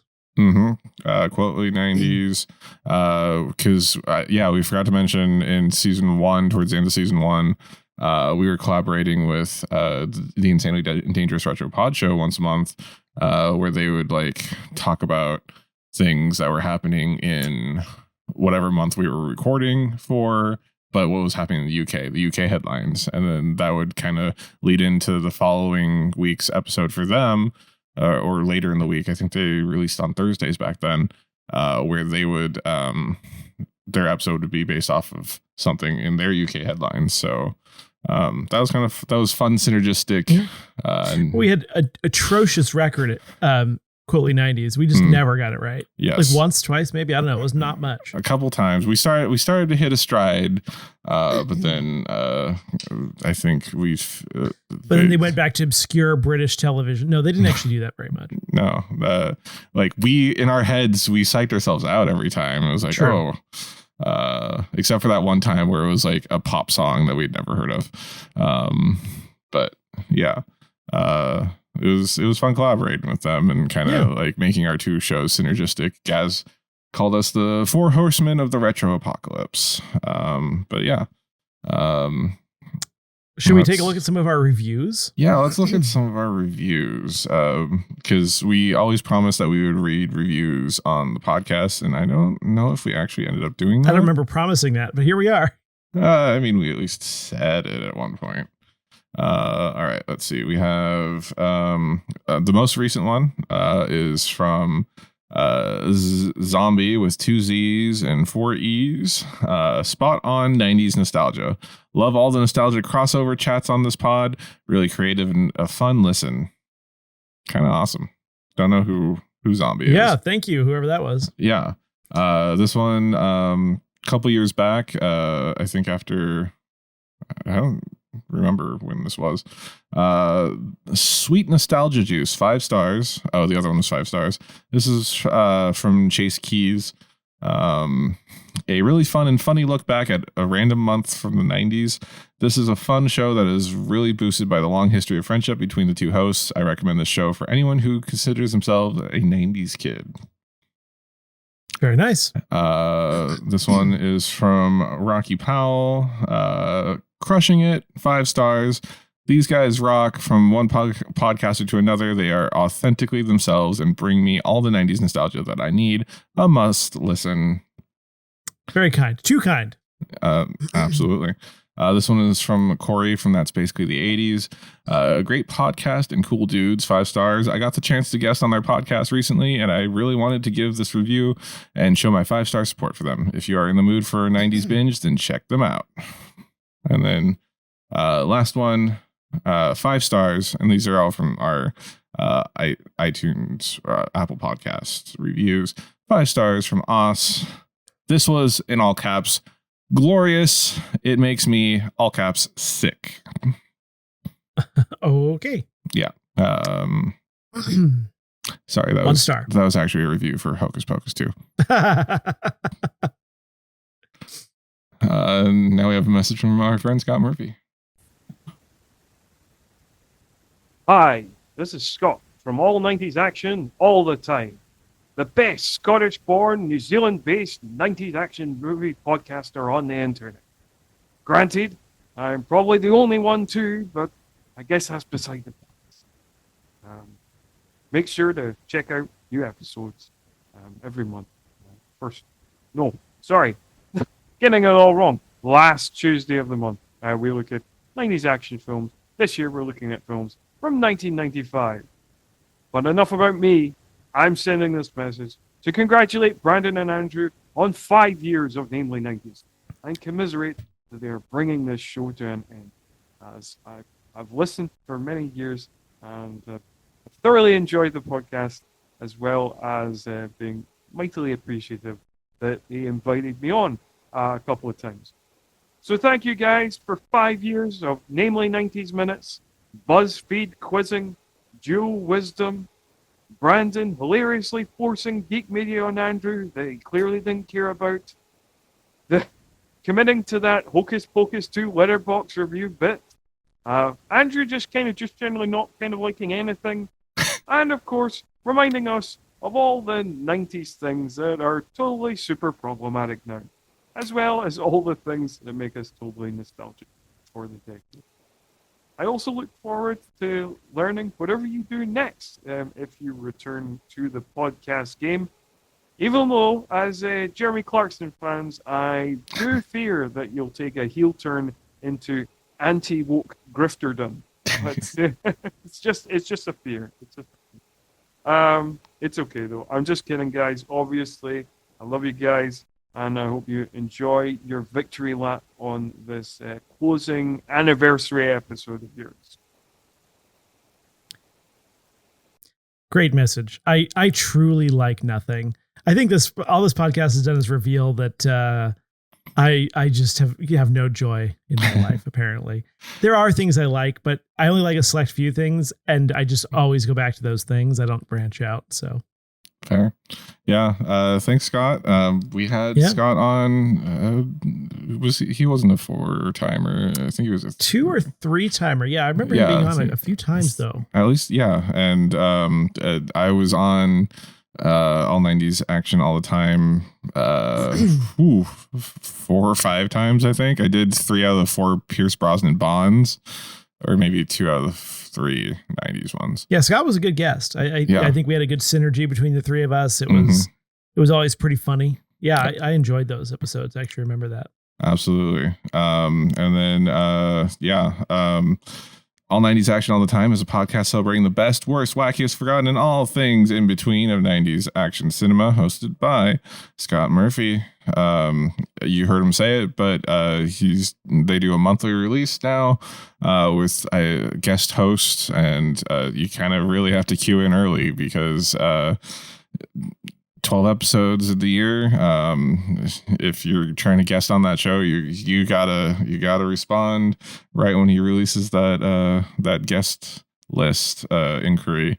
But yeah, monthly release last Tuesday of every month. If you like 90s action movies, this is the place to go. He's still doing January, if you remember that. Yeah, I do. Yeah. Except I thought that's just how he said January. Exactly. Speaking of guests, thanks, Scott. Let's take a look back at our guests over the last 10 years. He's just going to keep driving, phasing through people and driving. I just love that, like, they saw him going the wrong way, and someone was like, "Hey, you're going the wrong way." Like, oh wow, effective. Yeah. I'm sure he heard you in his garbage truck. Good effort. Fighting each other, and I just remember the monkey says something like, "Ford monkey, Ford want to eat." Yeah. It's just like, yeah, Ford want eat. And then I think there's a time travel device where it gets sent back to like Washington crossing the Delaware. That just popped into my head. Oh my gosh. You know, I wondered if that whole concept of getting your card stamped, if that was kind of a new concept at that point, because it felt like the way they described it, that everyone was like, "What do you mean your card for what?" Now you get, everywhere you go, you get one of those kind of rewards cards, right? Loyalty cards. So they could track you through your email. She just sent a hot text, and she said there's been a really long red light in front of the Applebee's. You know that intersection, right? Yeah. Is it long enough that she can get an order of bonus wings for us? You had to name all the actors, and we were the only team that got it 100% correct, and it was only because of me. No one else were. Yeah. You know what? That's amazing, and I really hope that you use that to impress people at cocktail parties, because you should. Yeah, I love true crime. I've been obsessed with it for a really long time. When I told my dad I was starting a podcast, he was like, "Oh, finally!" I love how they're not necessarily subtle about it, but it's just like the only thing that requires you to see Mr. Hanky is that you have to believe in him. I think it was season 2, called Holly. Oh, yeah, absolutely. Yes, Holly. Forgotten about that. Yeah, well done. I'm not a great reader, but it looks like it's spelled holy, Holy. And considering we speak the same language, I'm a little bit surprised that the double consonant doesn't have the same effect. That's really strange. What do you think? Wow, it is spelled holy, isn't it? And then I'd kill her character off in various colourful ways, because The Sims enable you to do that without feeling really guilty. You both have the best radio voices. I think I told Brandon that, but the first time I listened, I was like, damn, y'all do voiceover acting or something? Not at all. Do you know what showed up today? My teeny beanie babies. Nice. Beanie bugs? Yeah. They're in their bags. Even the moment that you reached out I reached out. Yeah, I was like, Beanie Babies. Beanie those Babies stonks are done. Like we've Yeah. already had a Beanie Baby expert, and I was like, oh. So in a way, for me, it was kind of nice. Like I'd go there, I'd be like, oh man, it's like 1983 in here because it literally did not change. So want me to share the story, and you can just kind of like jump in at the parts that I'm wrong because I'm misremembering them. Yeah, I will correct you, Patrick, because that's what I do. I woman speak. Excellent. Excellent. Dan, thank you for joining us on Mainly. He goes on to say, so Matt and I both graduated from the CIA, the Culinary Institute of America. It was nothing to do with Dange. Before anyone thinks that Dange is like riding a comet or into an internet street cabinet. It's literally a plot. We are in the process of trying to do 2 podcasts at the same time over 2 continents, which is a very, very excellent sitcom plot ready to happen. And the purpose was to unite and connect with fellow 90s kids. Prime, that's what it was. Yes. Yeah, it was Prime. I thought it was a great, feel-good, murderous holiday Christmas. It gave me all the feel-goods, though, because it was super cheesy, and I really appreciated that. So I tell all my guests before they come on, the story can be as wild, whatever your definition of wild is. There's not a kind of proper chronological order, but I've always been a fan of the show, and I've seen most of it, and I've seen both movies, and I've seen like The Lone Gunman and Millennium and stuff like that. So I'm definitely a fan of the X-Files. Chronological journey to play, review, and rank every Super Nintendo. It's something like that. Yes, exactly. We play them briefly, we judge them harshly. While looking at the video of this, if you guys put it up over my right shoulder is a picture of Michael Jordan hitting the last shot of the '98 finals. Basically dusting Brian Russell, and they have like a blimp. And he was like, "Hey, you remember those Twin Towers?" He was like, "Yeah, not anymore." And then they showed it going towards the building, and it cuts. Like, never forget. Okay. You know what? Knowing that it was, I totally thought it was somebody impersonating him, but it could just as well be. But it actually was him. Kurt Russell couldn't possibly go glide from the Hollywood sign to over there in LA. I'm usually like, I don't care. I don't know. And pho is like a hangover food that people wake up and just go right to it.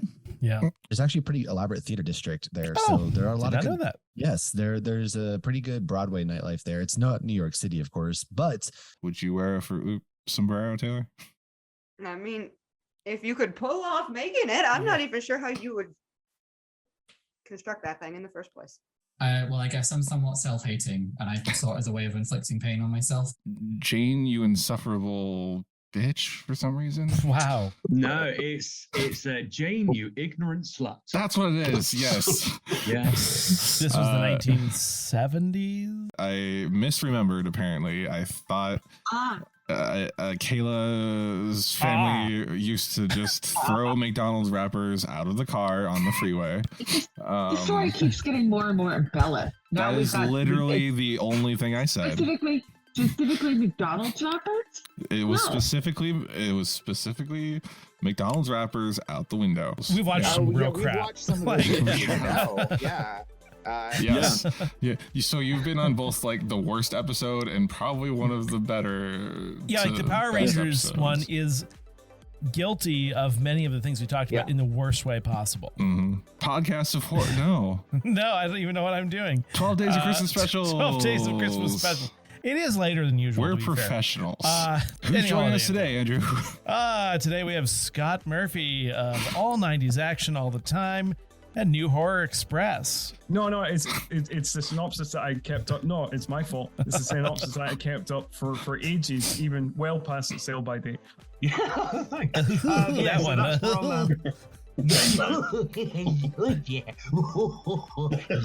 and that is George, the pink hippo from Rainbow. Oh, that's right. Thanks for having us back. Hi there. Yes, great to be here. Professionals, total pros. We're brilliant. I'm proud, genuinely. We are proud. Yeah, I'm proud too. It's a pretty big achievement. Sorry, everyone. Andrew got run over by a reindeer on his way home from our house Christmas Eve. But it's a Merry Christmas because I have our friend Shalina here from Everything 90s. Everyone. Yay. They have recess in Canada, right? Of course, yes. And a special welcome to Morgan Rowe, our guest from the Zeitgeist Radio, I'm assuming podcast, or is it just Zeitgeist Radio? It's a podcast, yeah. Okay, good. Thank you guys for having me. Absolutely. Merry Christmas. Happy Merry holidays. The director's cut of Gremlins 2. The director's cut, yes.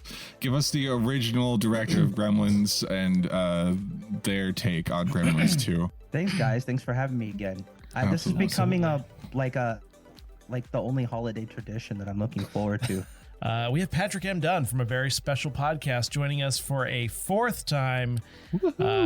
Kat is still at the Applebee's. That first year. Yeah, thanks for coming on. Andy and I know we know each other IRL. IRL. Andy and I know our podcast, namely 90s. I'm going down to Oceano. Is that the guy who says everything? He's amazing. Wow, that's amazing. It's amazing. Yeah. Thanks for having us. Yeah, Happy New Year. Or New Year's Eve. Happy New Year's Eve. Oh my gosh, I wanted to smack them. Mr. Feeney is the patience of a saint. He really does, especially by living next to those goofballs. Unfortunately, Thanks for having us. I, due to a scheduling conflict, cannot be at today's recording, so I thank our guests for coming on and hope you guys have a blast talking about this episode of Dud. And you as well, Andrew. Yeah. Hey, thanks for having me. I have been to Vegas with you too. Oh, I think you're going to say, speaking of Vegas, I want someone to hit me. That's what I was expecting you to say. Are you siblings? Cousins? Maybe there's a question about that. There is question if we're related or not. Oh, that's good to know. Well, wait, let me give backstory. No, we're moving on to. We're running out of show here. Listen to all those guests, which we're going to go through very quickly now. Oh yeah. That was fun though. That so many guests. Yeah, and thanks to let's go with Jen from Ooh Frighten the Childhood, Jim Stewart Allen, your college friend and comedian. Yeah, Jim Stewart Allen. He is now known as the Broccoli Guy. He dances at various sporting events with broccoli. That's right. And has gone back into a little bit of stand-up recently. So yeah, Nice. Jim. History of the 90s, Kathy Kanzora came on. She has, I believe, the number one 90s podcast in Canada. Wow. One of the few very professional people that we had. No offense, just saying, like, we didn't have a lot of people who had major podcasts, I don't think. And she was like our second guest. So yeah, nice booking. That we nice recorded. booking. Yeah. We were blown away by her microphone quality. Yeah. We had Patrick M. Dunn and Kat Halstead, the author, from a very special podcast, which took multiple tries to get them on the same episode.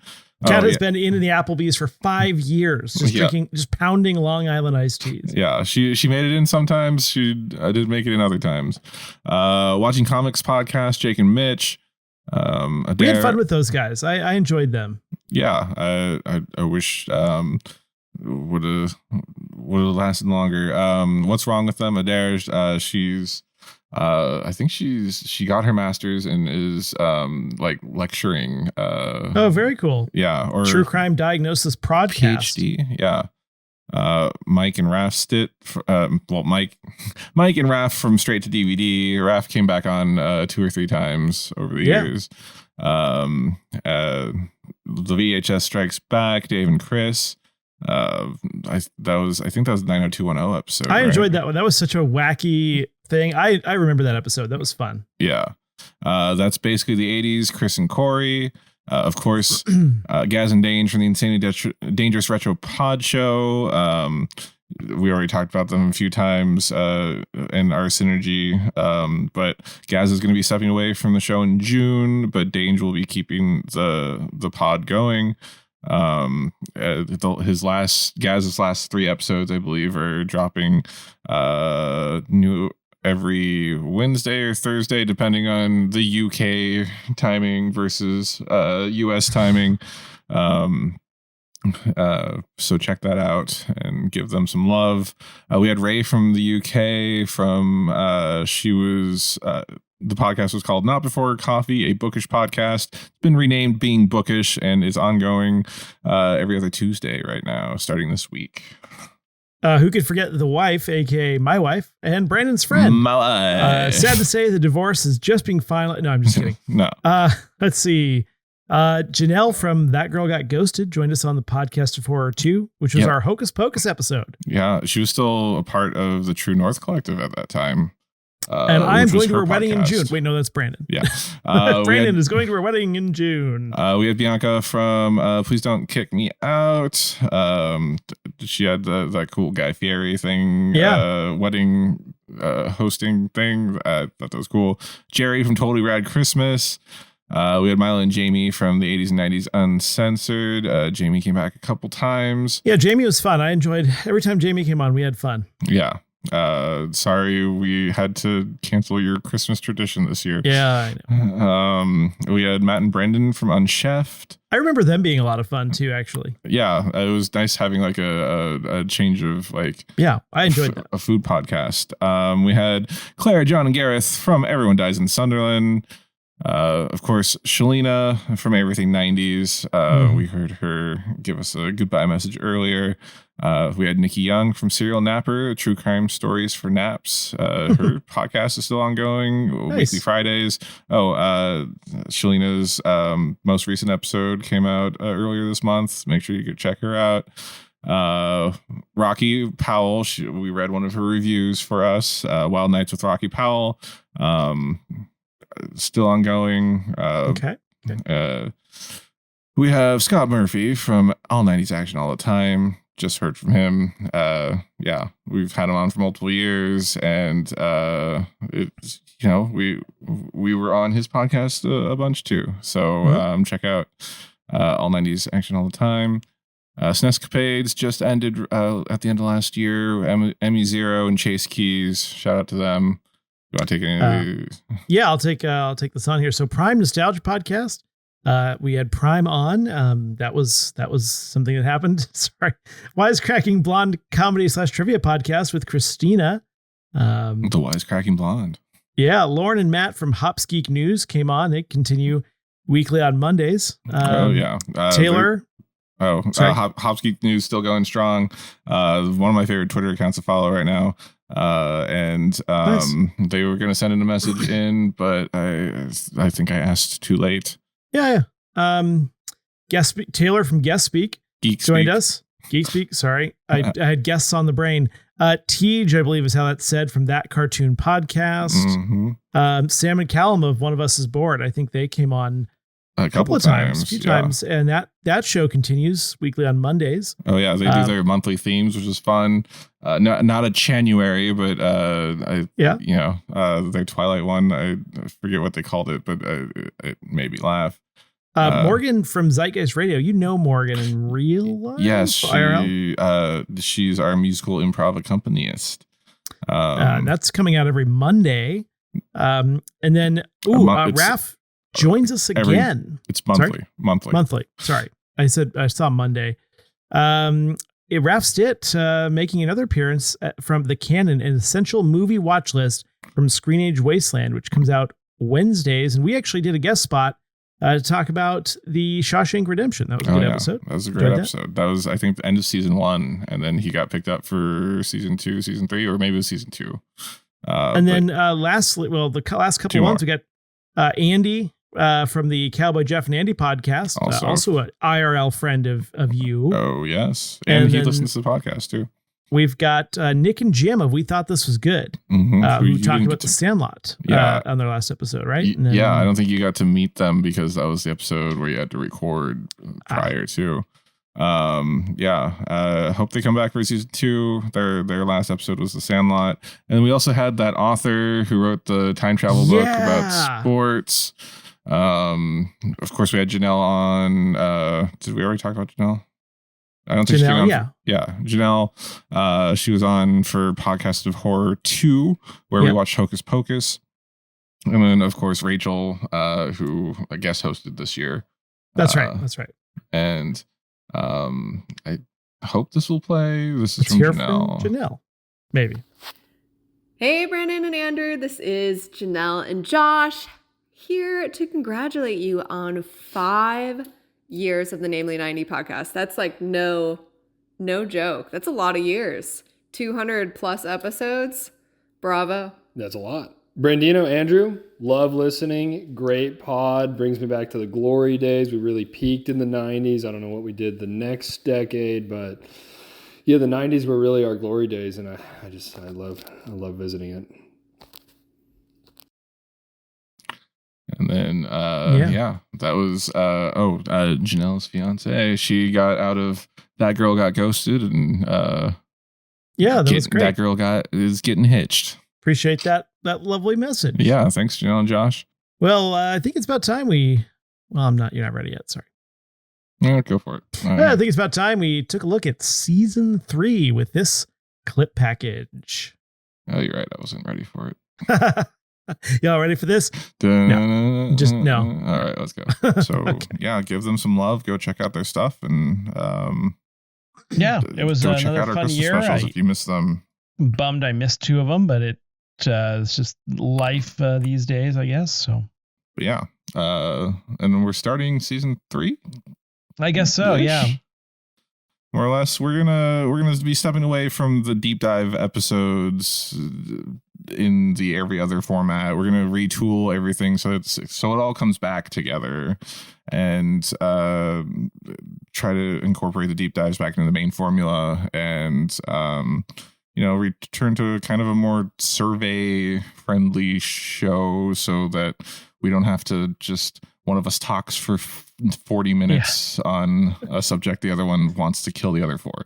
And really, I just, your initial reservation was that I wouldn't have time. And it wasn't as much of a lack of time as much as like underestimating how much time it truly takes to do original research. And so it ended up just delving into just basically summarizing Wikipedia, which was not all that exciting. And I don't know that correlates with, a drop in listenership, or if that's just coincidental, but they just weren't really working for us, and possibly not working for the viewers or listeners. So I think it's fair that we would step away from that, especially because this would have been one that I would have been responsible for that I didn't know about. It's a time I'll look back on fondly. That's real hard hitting stuff there. I gotta say, it's not every other Adam Sandler movie. It's 1 in 4. Is bad or good? Is good. Okay. Because You shouldn't have to ask that. Because I'm just looking at this list, and this isn't even Adam Sandler movies. This is a list of Dan Aykroyd movies that he's been pulled into via Adam Sandler. And like, how many of them are David Spade in? I love David Spade. It kind of fell off. No one has ever said that phrase ever. Yeah, I love David Spade. I love Chris Farley, and that guy that does his brand of comedic timing is it doesn't. I know that is Hocus Pocus too, but carry on. How do you know that? Because I remember you've used that one before. Have I? Yep. So say what you will about how cheap this movie looks, how devoid it is of good ideas, the inexplicably terrible acting from a talented cast, the way every scene drags on as though they're trying to stretch out a 30-page script, and so on. But in spite of all those flaws, you have to actually admit that Walgreens really is a fantastic store where you can buy all kinds of wonderful products. Is this a review for Hocus Pocus 2? Dang it. Correct. Ding. You are correct on all accounts. Yes. Good Burger is actually a 90s Nickelodeon movie as well. It's because I left Walgreens. Yeah. Intense homosexual energy on wheels. You know what? Was that bait to guess Hocus Pocus 2? Possibly. 2 stars from Indy. This movie sure exists. Hocus Pocus 2. Damn it. You are correct. That is a new review for Hocus Pocus 2 since we've done this last. Yes. It's going to be Psych Blade for me. All right. Andrew's pushed the number 2 seed Psych Blade all the way to the winner of this bracket. So I'm going to pull up a clip of Psych Blade and let Andrew bask in the winning. Share sound. Are you ready for this? Oh, yeah. This video of Psych Blade. Y'all ready for this? Dun, dun, dun, dun, dun, dun, dun, dun, dun, dun. Rickroll. What I did, Andrew. April Fools. I've been trolled. Let me just explain. This entire episode has been our April Fool's episode because, you know what today is? It must be April 1st. It is April 1st. In fact, it is March 27th, which is why I was caught off guard. So all this Cat Williams stuff was not real? The things that I said Cat Williams said are not real, but he was on Club Shay Shay and Joe Rogan. And the only thing that is close to something that he said that is true is the ancient aliens and about. But there is no question that, or no surprise that P. Diddy ended up being a creep. I had ChatGPT generate for me earlier today. Amazing. And so congratulations, Andrew, on our first April Fool's episode. I actually did like your justifications for these mutants, and their powers aren't too far off from what we said. But that's it for this week's edition. Name it. Or actually, how do you feel? Bastard. There's this thing called Sonic fan fiction. Are you familiar with fan fiction, Andrew? I am. Usually it's like horned up people writing about vampires, but not always. They're horned up though. There's something about fan fiction and being horned up. It's never just like just a nice story. Yeah. Bad. You know, the phrase self-insert seems sort of appropriate, but I'm I'll let you guys marinate on that and use your imagination. I had him write a little self-insert fanfic Sonic fan fiction for us. So I was thinking we can read this and see where it goes. This is Sonic and the Retro Podcast. Oh, all right. In the vibrant city of Mobotropolis, where the echoes of the 90s still lingered in every corner, Sonic the Hedgehog zipped through the streets with his usual speed and flair. But today, he wasn't alone in his adventures. Instead, he found himself invited to a very special podcast hosted by two unlikely companions, Andrew and Brandon. I don't know that I'd call that an adventure. But oh yes, Andrew, a hedgehog with a stubborn streak and a deep love for all things retro, adjusted his oversized headphones as he sat behind the microphone, ready to delve into the world of 90s nostalgia. Welcome back, listeners, to another episode of the Retro Zone. I'm your host, Andrew, and joining me as always is my co-host, Brandon. That's me. And remember, we can stop it at any point because they're starting with skydiving. And yeah, the music is bad. There's also, is this the same group that did the diversity Christmas special? That's the wrong culture. It is the wrong culture, and why did I never realize that until now? It's like the diamond on the forehead. It's morphin' time. This is your time. Oh, sorry. They already started doing the thing in 2017 where they show the clips from the beginning of the trailer before the trailer. I feel like when Bryan Cranston says "This is your destiny," that's just recorded from him when he goes to cash the check. If you sat me down and held a gun to my head and said you have to watch one of these movies, which is the premise of this bit, I'd watch the second one. I'd watch the newer one. I don't like the cheese of the original Power Rangers, which is like kind of the charm and the point of the original Power Rangers, but fair. I personally just don't like it. So this just looked generally more watchable, though quite cringy with some of the dialogue and all that. But it was like, before it was cringy because it was cheesy. This is cringy because it takes itself too seriously. However, it looks like the more entertaining movie. Okay. Did you suggest Martin, or did I have it on the list? I don't remember.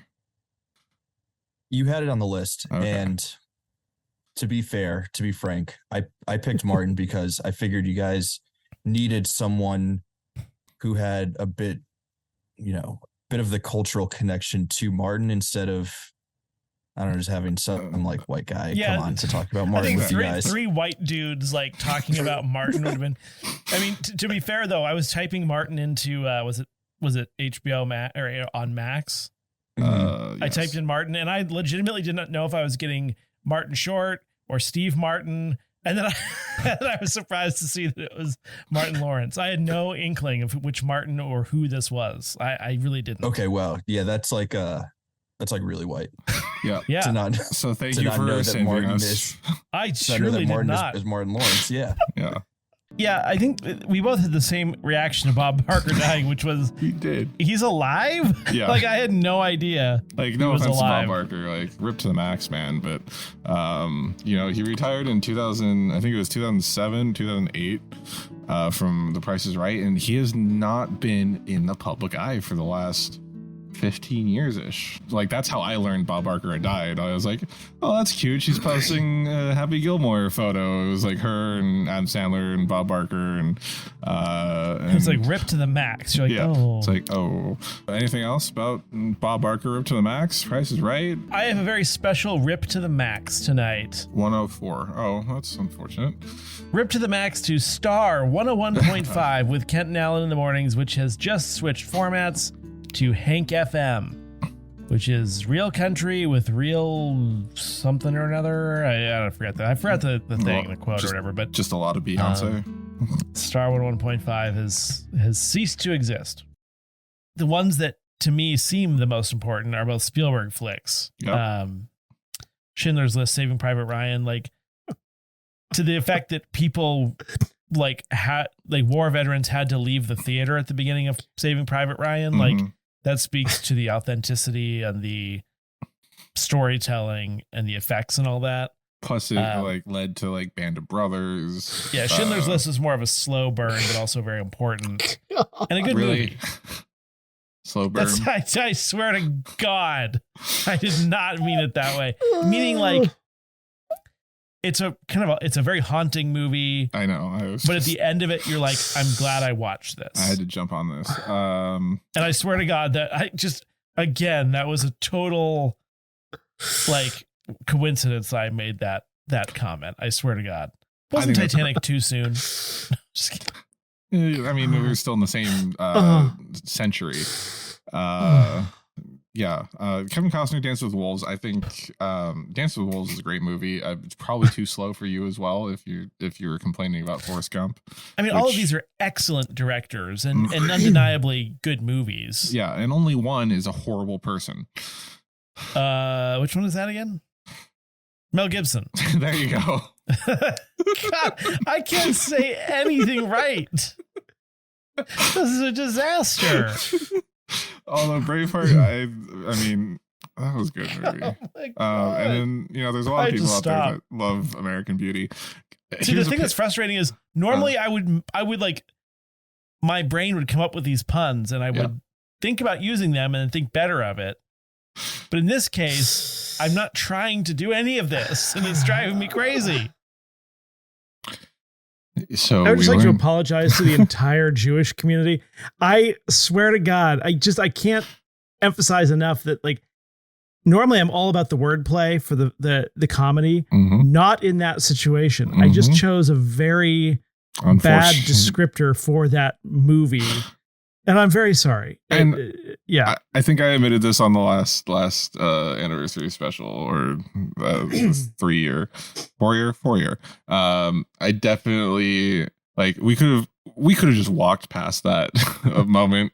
I was the one that heightened it for the comedic effect of then making you have to that's a uncancel disaster. yourself. And then forgetting about Mel Gibson's blatant anti-Semitism. Wait, which of those people is bad and why? Oh God, no.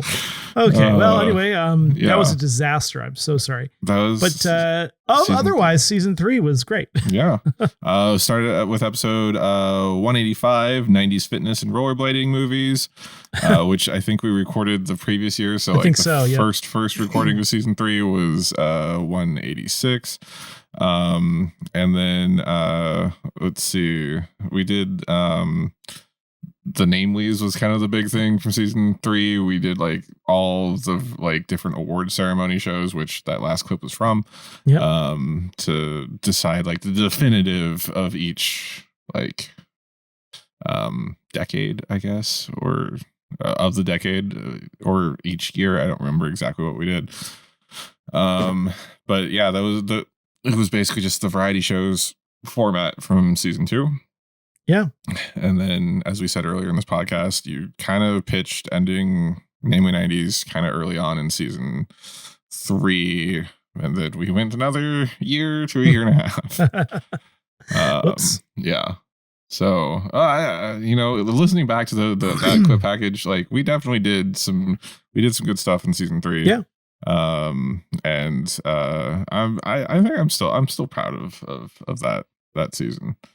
But yeah, it did start. We did start to phase out slow. Yeah. I almost said the same thing you said. Burnout towards the end. Yeah.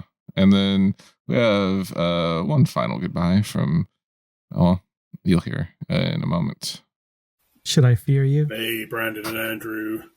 It's Dangerous Dave here. I'm just jumping on behalf of Gaz, as he's not feeling too well at the moment, but just to say a massive thank you. You guys are legends. Thanks for letting us join in with the 12 Days of Christmas specials over these years. And also, thanks for all those great quotely 90s that you sent every week. We love that. We enjoyed sending it to you as well. But, real talk, you two are two of the 4 horsemen of the retro apocalypse. You've been riding hard, bringing in the chaos and nostalgia and some good vibes. It's sad to see you go. But hey, the 90s will live on, especially because of you guys. So keep on being awesome. Keep spreading that retro love. And when the next apocalypse hits, I know you'll be leading the charge. So, good luck in what you do choose to do next. And, take you. I can't even speak. Take care, guys. Dangerous Dave and Gaz, we love you guys. Too kind. Yeah. They were great to us, and we enjoyed working with them throughout these 5 years. Mm-hmm.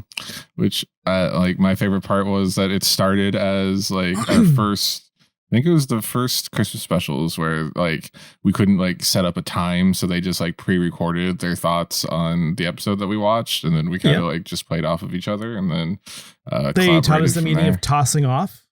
Yes. Which is helpful. Because I would say toss off. Yeah. I would say, and instead of pass off, I would say toss off to our friends Gaz and Dange. Gaz was kind of I think he lost his voice earlier in the month. So Dange, when we sent out on the podcast send us your goodbyes and whatnot, he's the first person to respond. So appreciate you both. Please absolutely check out the last 3 episodes with Gaz, and keep listening to the Insanely Dangerous Retro Pod Show when Dange takes it on solo. I think we said it earlier in the episode. We would be more than glad to collaborate with any of our friends and guest podcast or do lectures or whatever you need us to do. We now have the time to do it. So and before we get into our final goodbyes, I do have one last audio message for us. Let me just make sure that we can hear it. All right. Hey, namely 90s, you did it. I know it's been a lot over the last 5 years, and I'm sad that this is your last episode, but I'm so proud of you guys pushing out episodes every week, even though life has thrown a lot at us since 2020, and it's not always easy recording and editing and all the behind the scenes stuff, but you guys have rocked it, and it's so fun to go back and listen or watch and kind of tag along, reminiscing to the good old days, our days. I'm looking forward to whatever your next endeavor is, of course, whenever and whatever that will be. And until then, keep crushing it. And I'm sure we'll smash it on Rocket League together, because why not? Anyway, I'm proud of you guys. Way to go.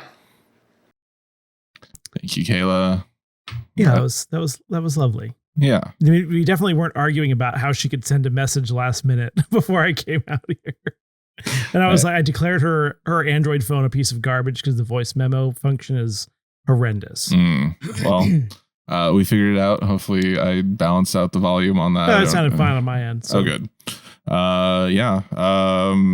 I've prepared a final goodbye. Do you want I could go first. Do you want to go first? You go first. All right. I wrote it out because, I realized on this podcast I am not great at improv. Kidding. We can't all be. Yeah.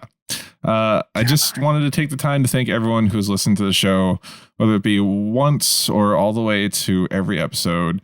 This has been an awesome journey that has filled my creative cup at times and has left me burnt out at others.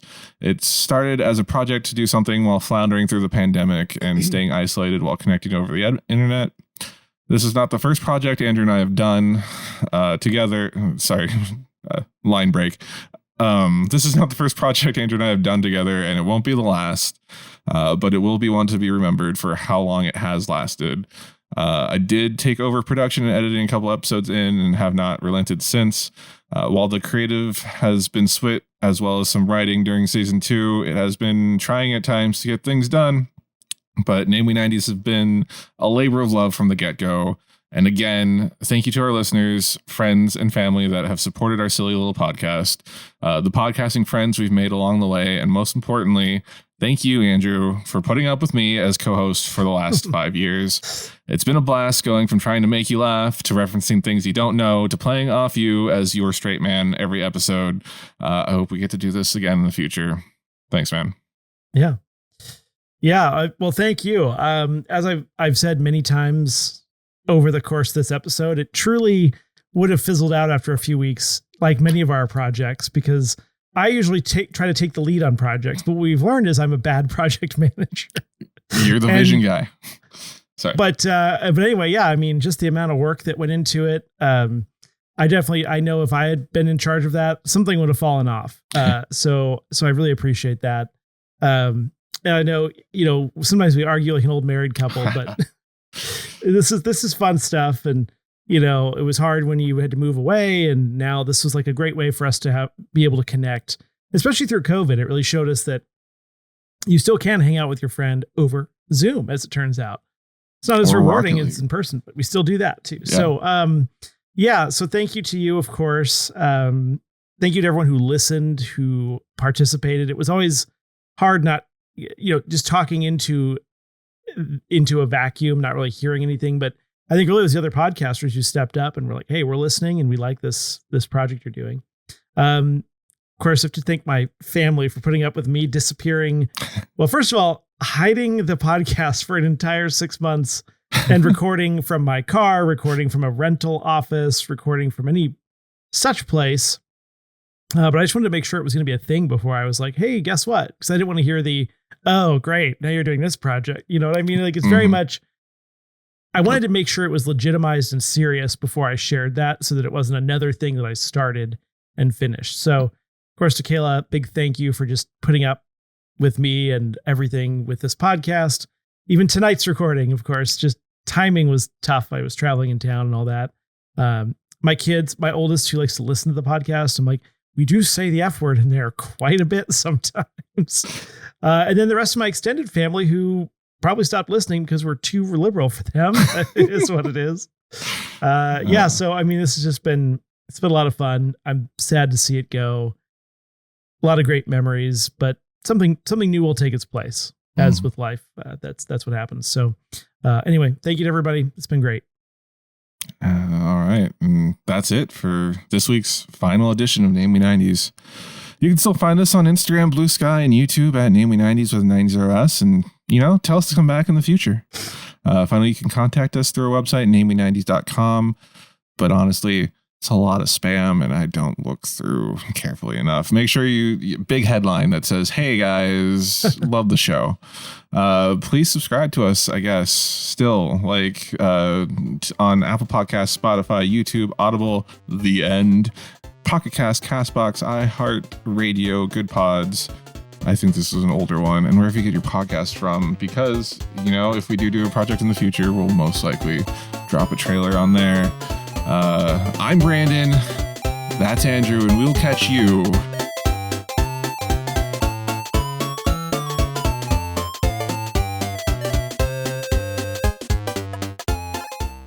we doing time. the Sopranos fade to black here? That's I think that'll work. Oof. Oh, that's a wrap. That's a wrap. 5 years. Jeez.